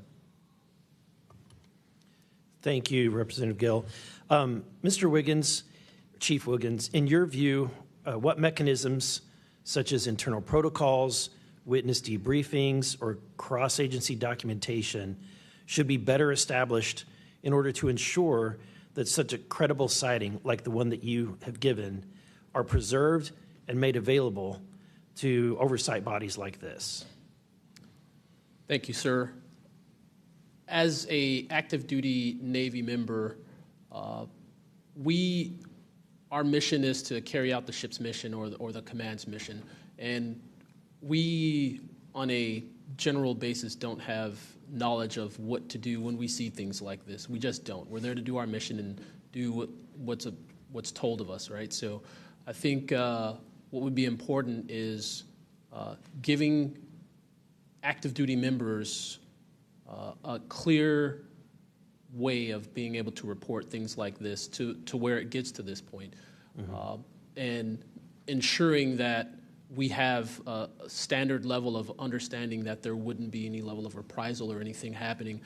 Because, I've been in the Navy for almost 24 years, but what about the sailors that have been in for 2 years that experience things like this? They're not going to have the knowledge, or they'll probably be a little bit more fearful to speak up, being it that their career is just starting.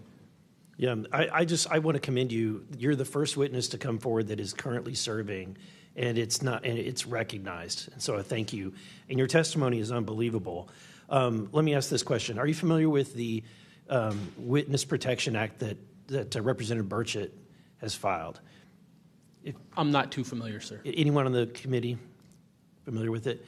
It's fantastic. It's the language that we need. It's language that will protect whistleblowers from any kind of reprisal, and yet it's again and again blocked by this body in some way. Many a times it's being blocked not by elected officials but by staff behind the scenes.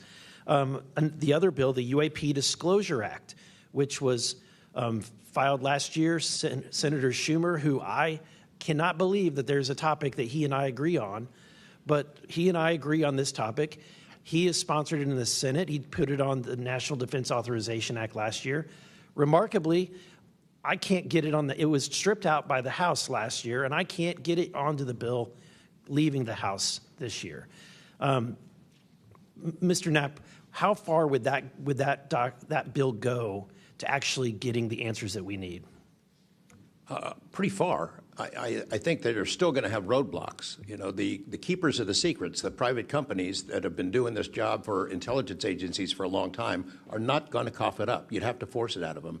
And whether you can get them to admit that they have it or not, they're supposed to lie about it. They've been lying about it. More power to you. I hope it works. I hope it passes this time. But it's a daunting challenge to get them to open up after lying about it for more than 75 years. Yeah. And then finally, Mr. Borland, when you engaged with Arrow in 2023, you noted that their public statements did not match the reality that you and others had witnessed. In your assessment, what were the key limitations of Arrow? I would put it to you this way. The statement Arrow has made is scientific evidence of extraterrestrials. Scientific evidence requires a scientific control. Extraterrestrial is an entity on another planet. The only way to scientifically prove extraterrestrial is we have to go to that planet, acquire technology, bring it back, and compare it to what we have here. So you're saying they won't let anything out or they won't come forward unless they confirm that unless they go to the planet and confirm where its origin is. That would be scientific evidence, yes. And by that statement, AARO found no scientific evidence of extraterrestrials is basically, I don't want to call it a psyop, but a misrepresentation, because we do have things. But making that statement is not technically a lie. It's a misrepresentation of the full truth. Thank you. Madam Chair, may I, just since we're on that topic real quick, how do we get to these other planets? How do we pass the Van Allen radiation belt safely? Good question for you. I cannot answer that for you. I would now like to recognize Mr. Perry for 5 minutes. Thanks, Madam Chair. I think I'll start with maybe Mr. Borland. So you have a clearance, right? You're in uniform, you have a clearance. When did you leave service? What year? I left in 2013, February 2013. Who was the president, if you recall? 2013 would have been President Obama, sir. Wasn't President Trump, right? No, sir. Okay, so you have a clearance, right? You're serving in uniform, you have a clearance. Yes, Your sir. story, I think many of us are kind of picturing the scene. You walk out in the flight line, having a smoke, this event occurs.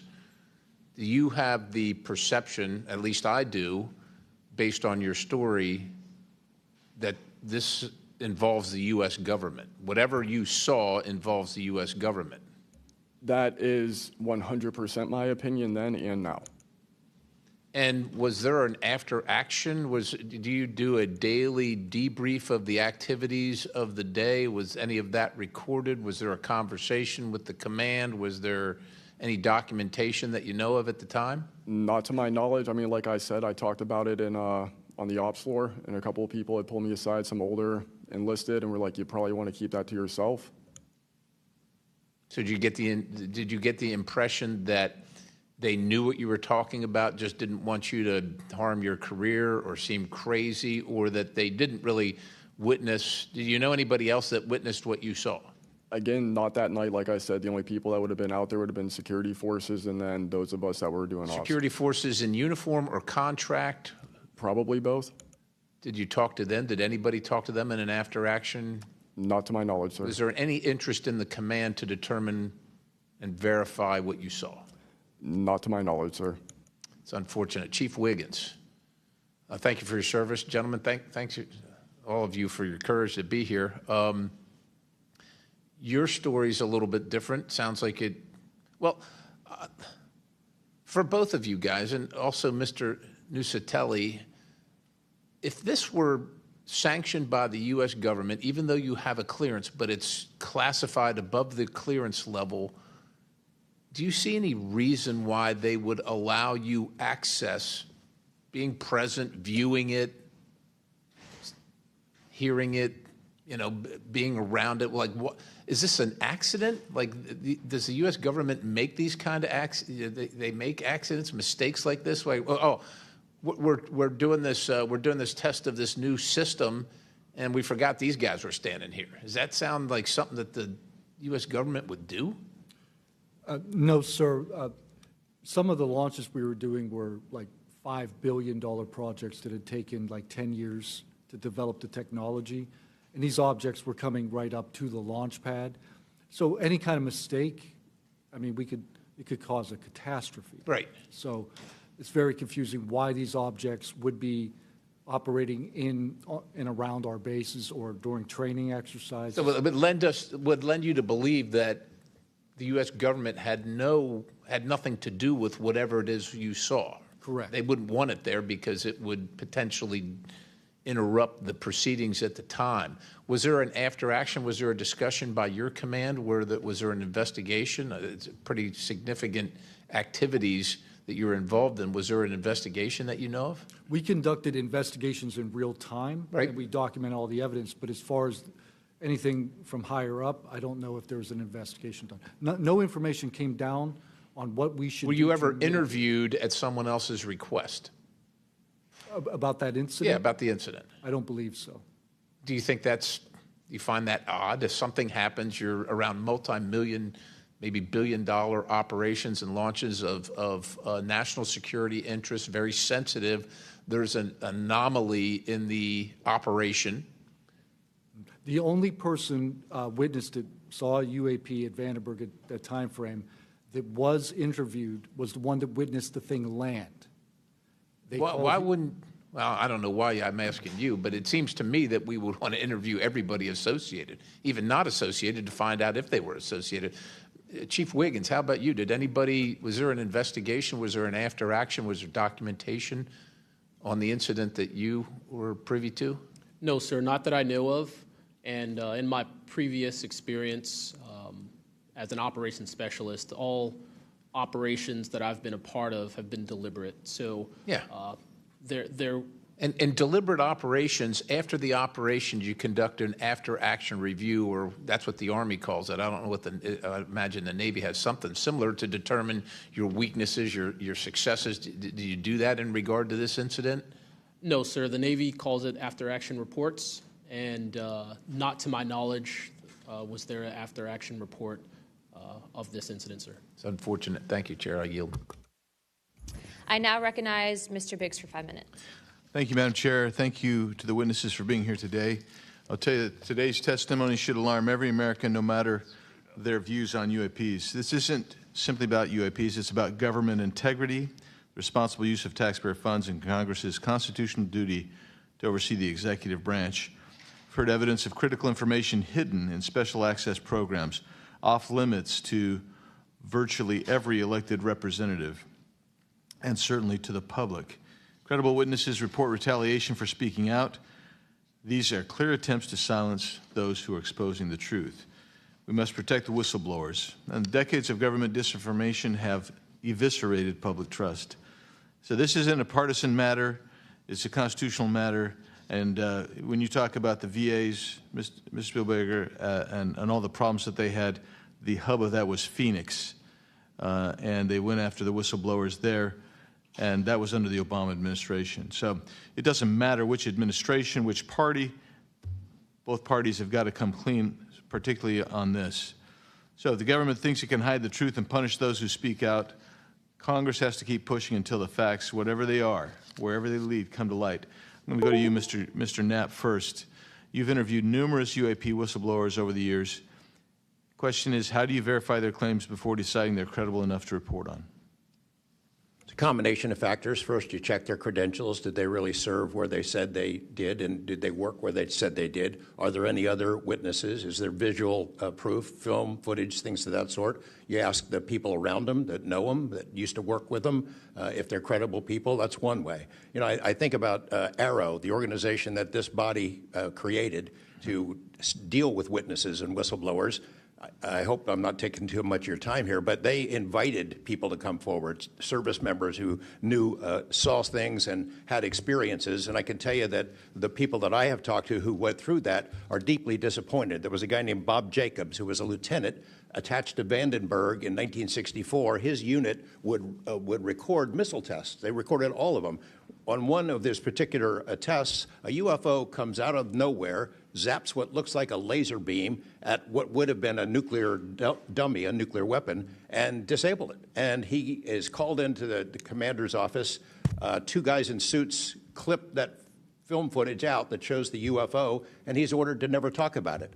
He comes forward to AARO. He heeds the call, thinking he's doing his duty as an American to tell that story, and they completely dismissed him. They made up a story that they had tracked down the original footage, and there was nothing like that in it. Well, there was no original footage. It had been taken away the day the footage was recorded. He's deeply disappointed. People like Bob Salas, who had worked at a nuclear ICBM base, who saw UFOs flying over the base, and these missile silos were taken down. He went to AARO, too, and was completely disregarded. It almost looks like AARO operated as a counterintelligence operation to get people to come in, tell their stories, and then discredit all of them. I can't imagine that any whistleblower or witness will ever go to AARO again because of what happened under the first director, who's now long gone, but still seems to act as the spokesperson for that organization. And I would say, Madam Chair, maybe at some point we need to really dig deep into AARO, and I would encourage us. Oh, I'd be happy to send maybe a subpoena to Mr. Kilpatrick. That'd be fun.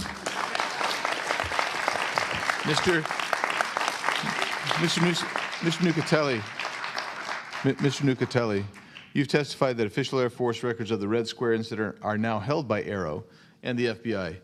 Has Congress or you been denied access to those records, and on what grounds would we be denied access, you or us? No, the records are unclassified, so okay, provide them. In the 2003 to 2005 incidents you described, were any physical effects, electromagnetic interference, radio anomalies, or security system disruptions documented in base logs or any reports, official reports? Not to my knowledge, no. Mr. Wiggins, has the full resolution unedited footage of your incident been provided to Congress?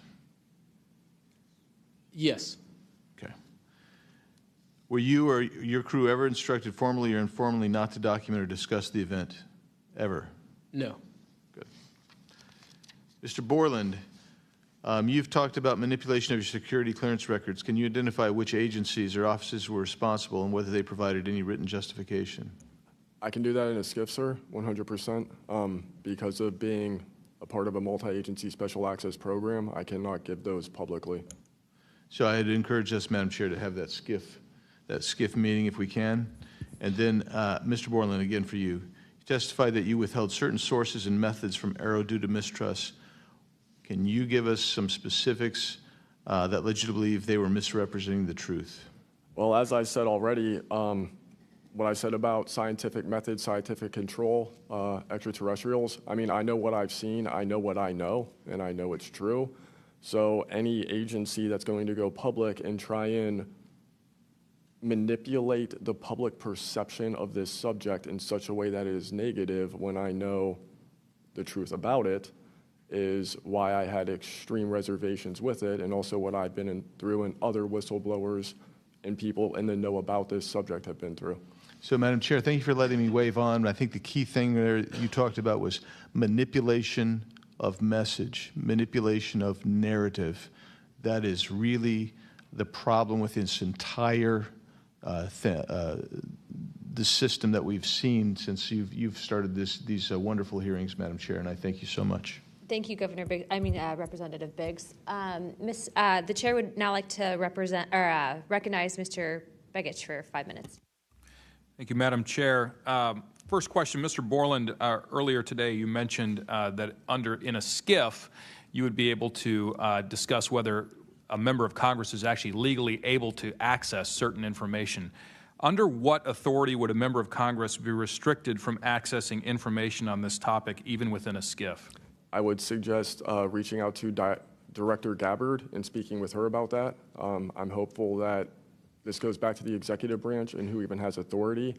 Unfortunately, I can't give you a 100% solid answer because I don't even have that knowledge. Next question to George Knapp. What is the estimated annual budget, your view, for the program for investigating or reverse engineering UAP-related technology, including official, misappropriated, or black budget funds? I wouldn't have a clue. I don't know of any person that's ever seen it. Does anyone on this panel wish to address that question? Okay, moving on. Are any of you willing to name specific gatekeepers within the root cell of the UAP-SAP Federation?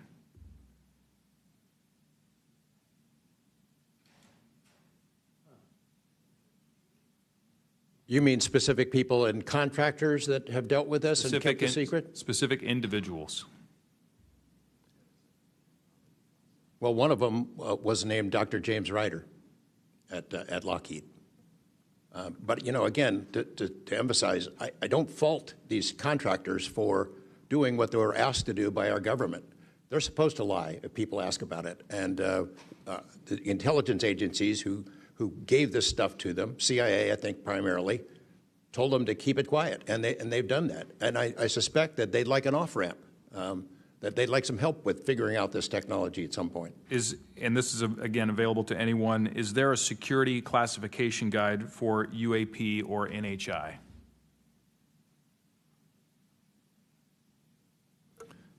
I remember in the 2003 or 2023 hearing, it was stated that all UAP-related material is classified secret or above.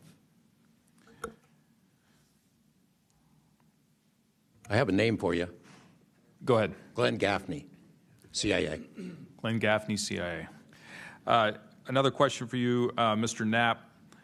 What is, in your view, having investigated this issue for so many years, what is the long game with respect to disclosure of this information to the public?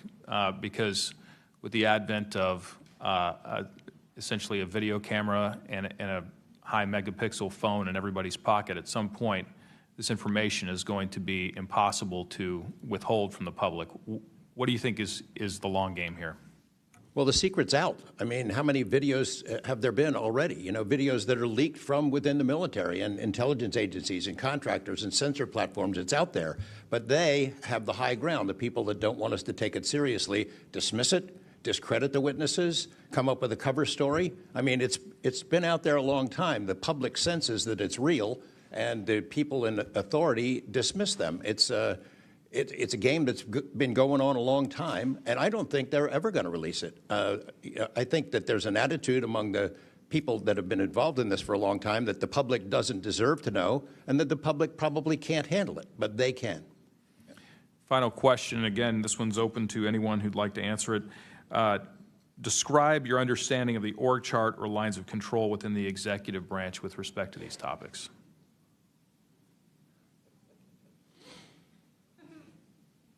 And if you'd like to address that in a skiff, feel free to say so.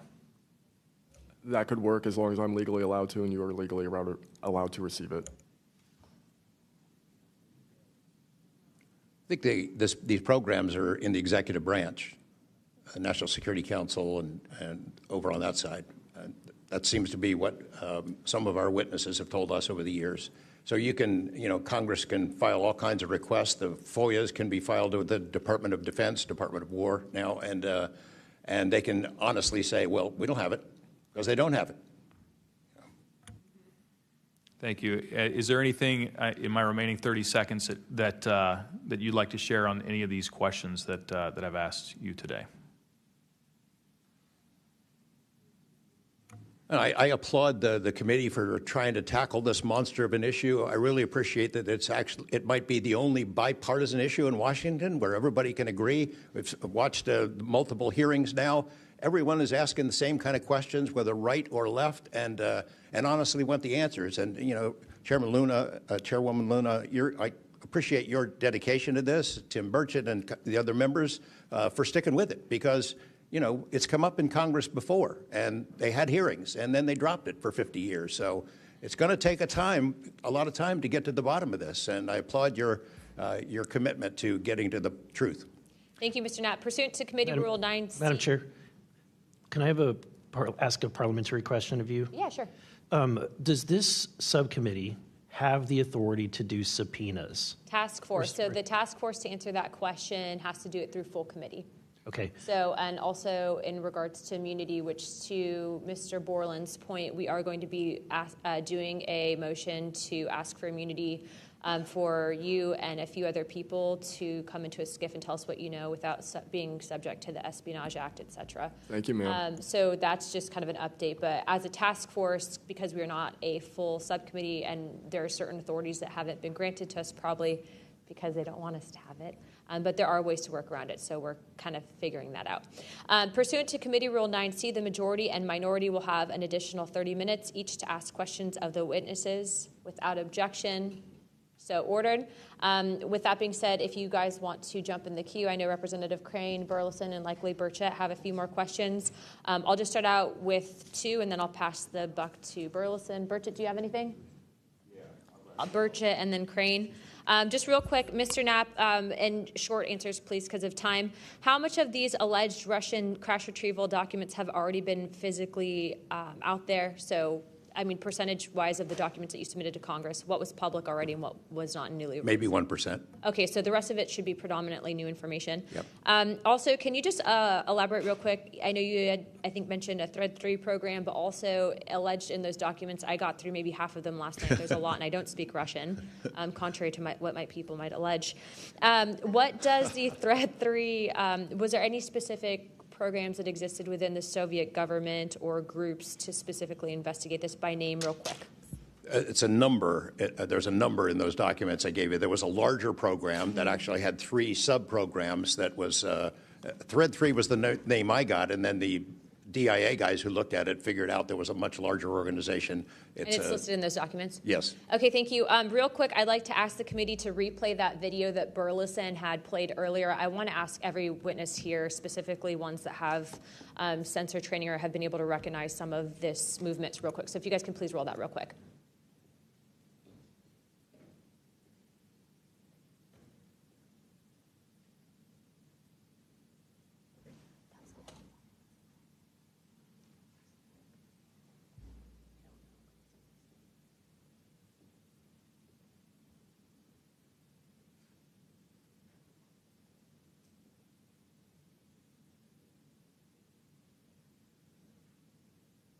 Okay, while this is still rolling, Mr. Nusatelli, real quick yes or no answers. Are you aware of anything in the government, United States government arsenal that can split a Hellfire missile like this?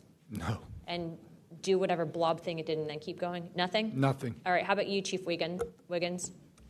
Nothing to my knowledge, ma'am. Okay, and how about you, Mr. Borland? I prefer to answer that in a skiff. Okay, does this video scare you guys? Yes or no? Yes.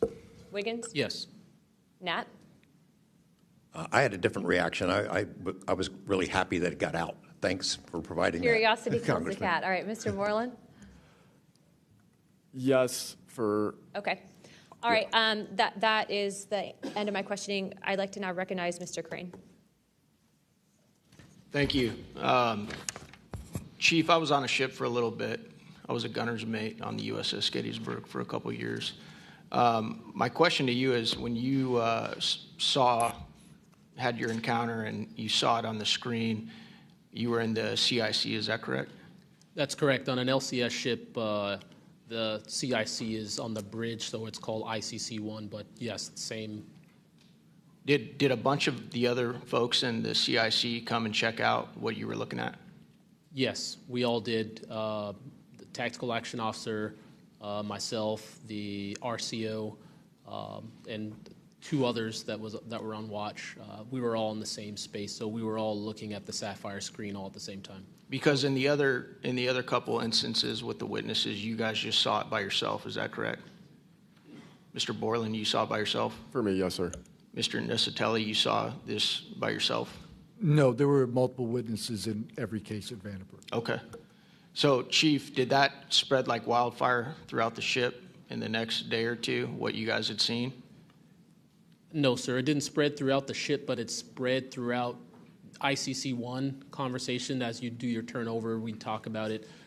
But it didn't go further than just the watchstanders that stood watch on the bridge and in ICC-1. So it did move around there throughout a few days. I'm kind of surprised. Stuff usually spreads around the ship pretty fast. Why do you think the rest of your fellow sailors on the boat didn't hear about it? Potentially uninterest, possibly, with engineers or combat systems like yourself, don't make their way up to the bridge enough to get within sight of the circle of talk about the incident. Was it hard for you to get permission from the Navy to bring that video? I myself didn't bring the video. I just saw the video. When I saw the video, I got in touch with Admiral Gallaudet. That's how I wind up knowing about the video itself when I first talked to the Admiral. And you can hear my voice at the back end of the video, and I was like, hey, that's my voice, and I wanted to talk about it. How long did that encounter take place, Chief? So the encounter itself, from the time I recognized on my radar to the time after the video ends, was probably about 5 to 7 minutes. What speed was the object moving at?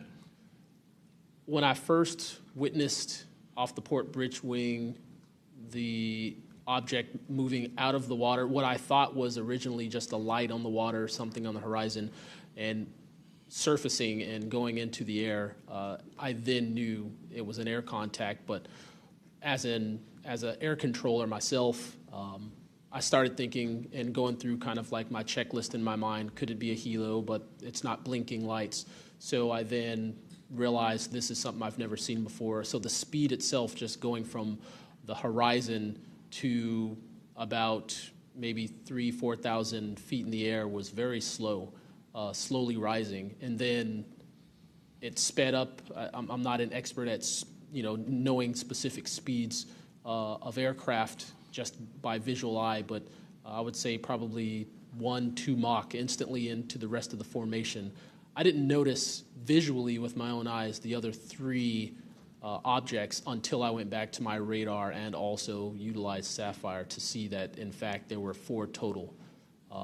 And then again, when they all left after a certain amount of time, it was nearly instantaneous. So you spotted it visually first, Chief, and then went back to your radar, or did you guys spot it on radar first? Radar first, because that was my watch station. And then you went out to the port bridge wing, is that correct? Correct, to verify what I saw on my radar. What range was it at, Chief, when you were able to see it visibly? I would say about 7 nautical miles, 7 to 8 nautical miles of a light from the ship. Wow. Thank you. I yield back. I now recognize Mr. Burleson. Thank you, Madam Chair. Mr. Chief Wiggins, you said that it emerged from the ocean. Is that right? Yes, sir. And before it did, it was glowing. It was a glowing object under the water. That part I couldn't tell because it was nighttime at 1915 approximately, and it was also at a distance. So it's very hard to tell the difference between something on the horizon and something surfacing from the water. My personal thoughts after seeing what I saw is that it did in fact come from the water, but I don't have visual evidence showing exactly, that it did in fact come from the water. But I had to go through my process of elimination and try to figure out, was this a ship on the horizon just showing its lights at night, but to see it surface, then it made me question, okay, where did this come from? If it's flying and it's not a drone or anything like that, where was its origin? Where did it start? Mm-hmm. Mr. Knapp, in your testimony and in this document, you detail an event that happened in Russia where their nuclear missiles were activated, and we were close to a World War III at that time, which is startling to hear. It's also good to know that as we have investigated the JFK files as well, that we're learning that that there was a document that was sent between Russia. There was an agreement between Russia and the United States that if they were to see some unidentified objects over sensitive sites, that they would report it to each other. Are you familiar with that document? Yes, I'm also familiar with the rhetoric, public rhetoric between President Reagan and Gorbachev at the time, too, that they traded statements about, wouldn't it be something if we were threatened by something from way outside, how we might work together. I know for sure that they had conversations about it, and I know we did reach an agreement to try to lessen the possibility that us detecting a UFO or group of UFOs would not be mistaken for a bunch of Russian missiles. There were exchanges of that sort that went back and forth. Yeah, and I can imagine this is, to me, the validity of this document is underscored by the fact that Russia would not want this to be known. They absolutely would not want to know, the public to know, or the United States to know, that there was a vulnerability in their missile systems. Would you agree? Absolutely. And, and we had many similar incidents at our nuclear weapons facilities here that have all been sort of swept under the rug. But it's pretty scary when you take down 10 missile silos during tense times and you don't have a better explanation for it than it was a special test of security mechanisms or using EMPs, which is a preposterous explanation. Real quick, we're going to cut to Mr. Ogles. He just got back. So we're in a special kind of lightning round, so 5 minutes, and then we'll go back to our line of questioning. Thank you, Madam Chair. At this point, I think it's clear from the hearing that there's advanced technologies that are taking place in our airspace. The question is, and I posed it in one of the previous hearings, is it ours, is it theirs, or is it otherworldly?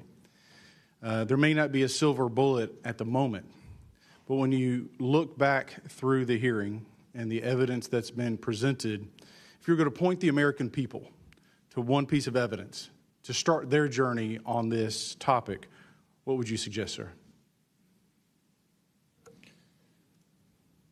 One piece of evidence. I would I would start with this hearing, in the first hearing. There is no evidence. But is there a specific, exactly, but is there a specific evidence or footage or document that you think lends extreme credibility to what we're discussing today? I would say this new video we're seeing today is exceptional evidence that we're dealing with something. With the kinetic? Yes. Mr. Wiggins? Sir, I'd have to say that if just the average person here in America looked at absolutely everything that has come across television, the internet, etc., you can't tell yourself that 100% of what's being recorded is fake or false.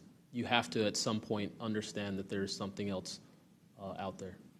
Well, I mean, and you bring an interesting point. You know, in the law enforcement community, anytime you're conducting an investigation, you're always looking at the totality of the circumstances. You're looking at all the evidence and how they piece together.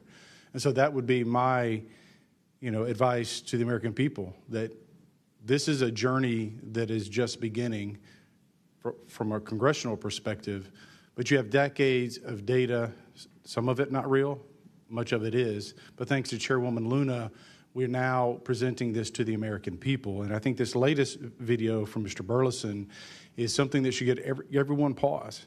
When you see the three orbs that drop, was that in a defensive posture or was that in an offensive posture? And what capabilities did those orbs have that we, quite frankly, may not have? Mr. Knapp?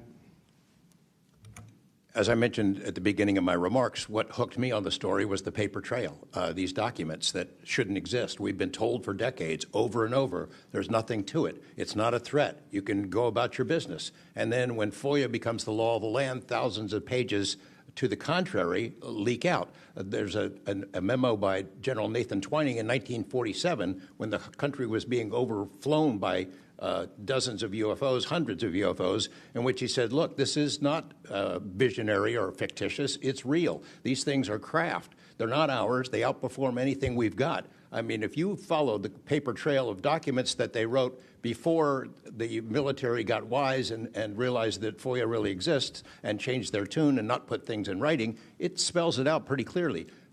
I'll go refer back to Russia. One incident I did not mention to Representative Burleson is Colonel Sokolov in that Ministry of Defense program said there were 40 incidents where Russian warplanes were sent to intercept UFOs. And they were ordered to fire on them. And for the most part, the UFOs would zip away. 3 of the pilots, though, did fire at these things. Those 3 planes stalled out, crashed. 2 of those pilots died. And after that, the Russians changed the standing order. If you see a UFO, leave them alone. No country in the world wants to say and admit that these objects are flying around in our airspace and there's nothing we can do about it. I mean, who wants to say that? The U.S. certainly doesn't, and the Russians didn't either. And I've got to be almost out of time, but Mr. Berlin, then you, sir, real quickly. Yeah, to be honest with you, I think Bob Lazar, and not for the reasons that most would talk about, mainly because Bob Lazar was immediately discredited. They said he never worked where he worked. They said he never did what he did. But yet Bob Lazar showed up with a bunch of friends and a video camera and was filming these test flights in the middle of the desert. So clearly he knew something. Madam Chairman, if I'm out of time, I yield back. Thank you very much, Representative Ogles. I'd like to go back now on our lightning round of questioning to Representative Burchett and then Burleson. Burchett, always number 1. That's what I should be. Number 1 in your heart, number 435 on the chart. That's me. Dylan, knowing you testified to Arrow, are they obfuscating when they claim to have discovered no evidence of extraterrestrial beings, activity, or technology, and are they lying to the American public? As I said before, it's a manipulation of the public perception. The statement, scientific evidence of extraterrestrials, is a true statement. It is not the truth about what is happening and what we have. Any of y'all like to comment on that further? Mr. Knapp? You're getting edgy. It's splitting hairs. No proof that they're extraterrestrials. What would that proof look like? A piece of kryptonite? What would it be? I mean, we could be talking about different forms of non-human intelligence. I think the dominant paradigm is that they come from outer space, somewhere else, and they have some way that they can cross those vast distances that we can't even imagine doing. But not necessarily, that's not necessarily the answer. So asking for proof of extraterrestrials might not be the answer at all. It's splitting hairs. We don't know where they're from. I don't know anyone who knows the answer for sure. They call them aliens just as a placekeeper kind of a word, but no one in all these programs.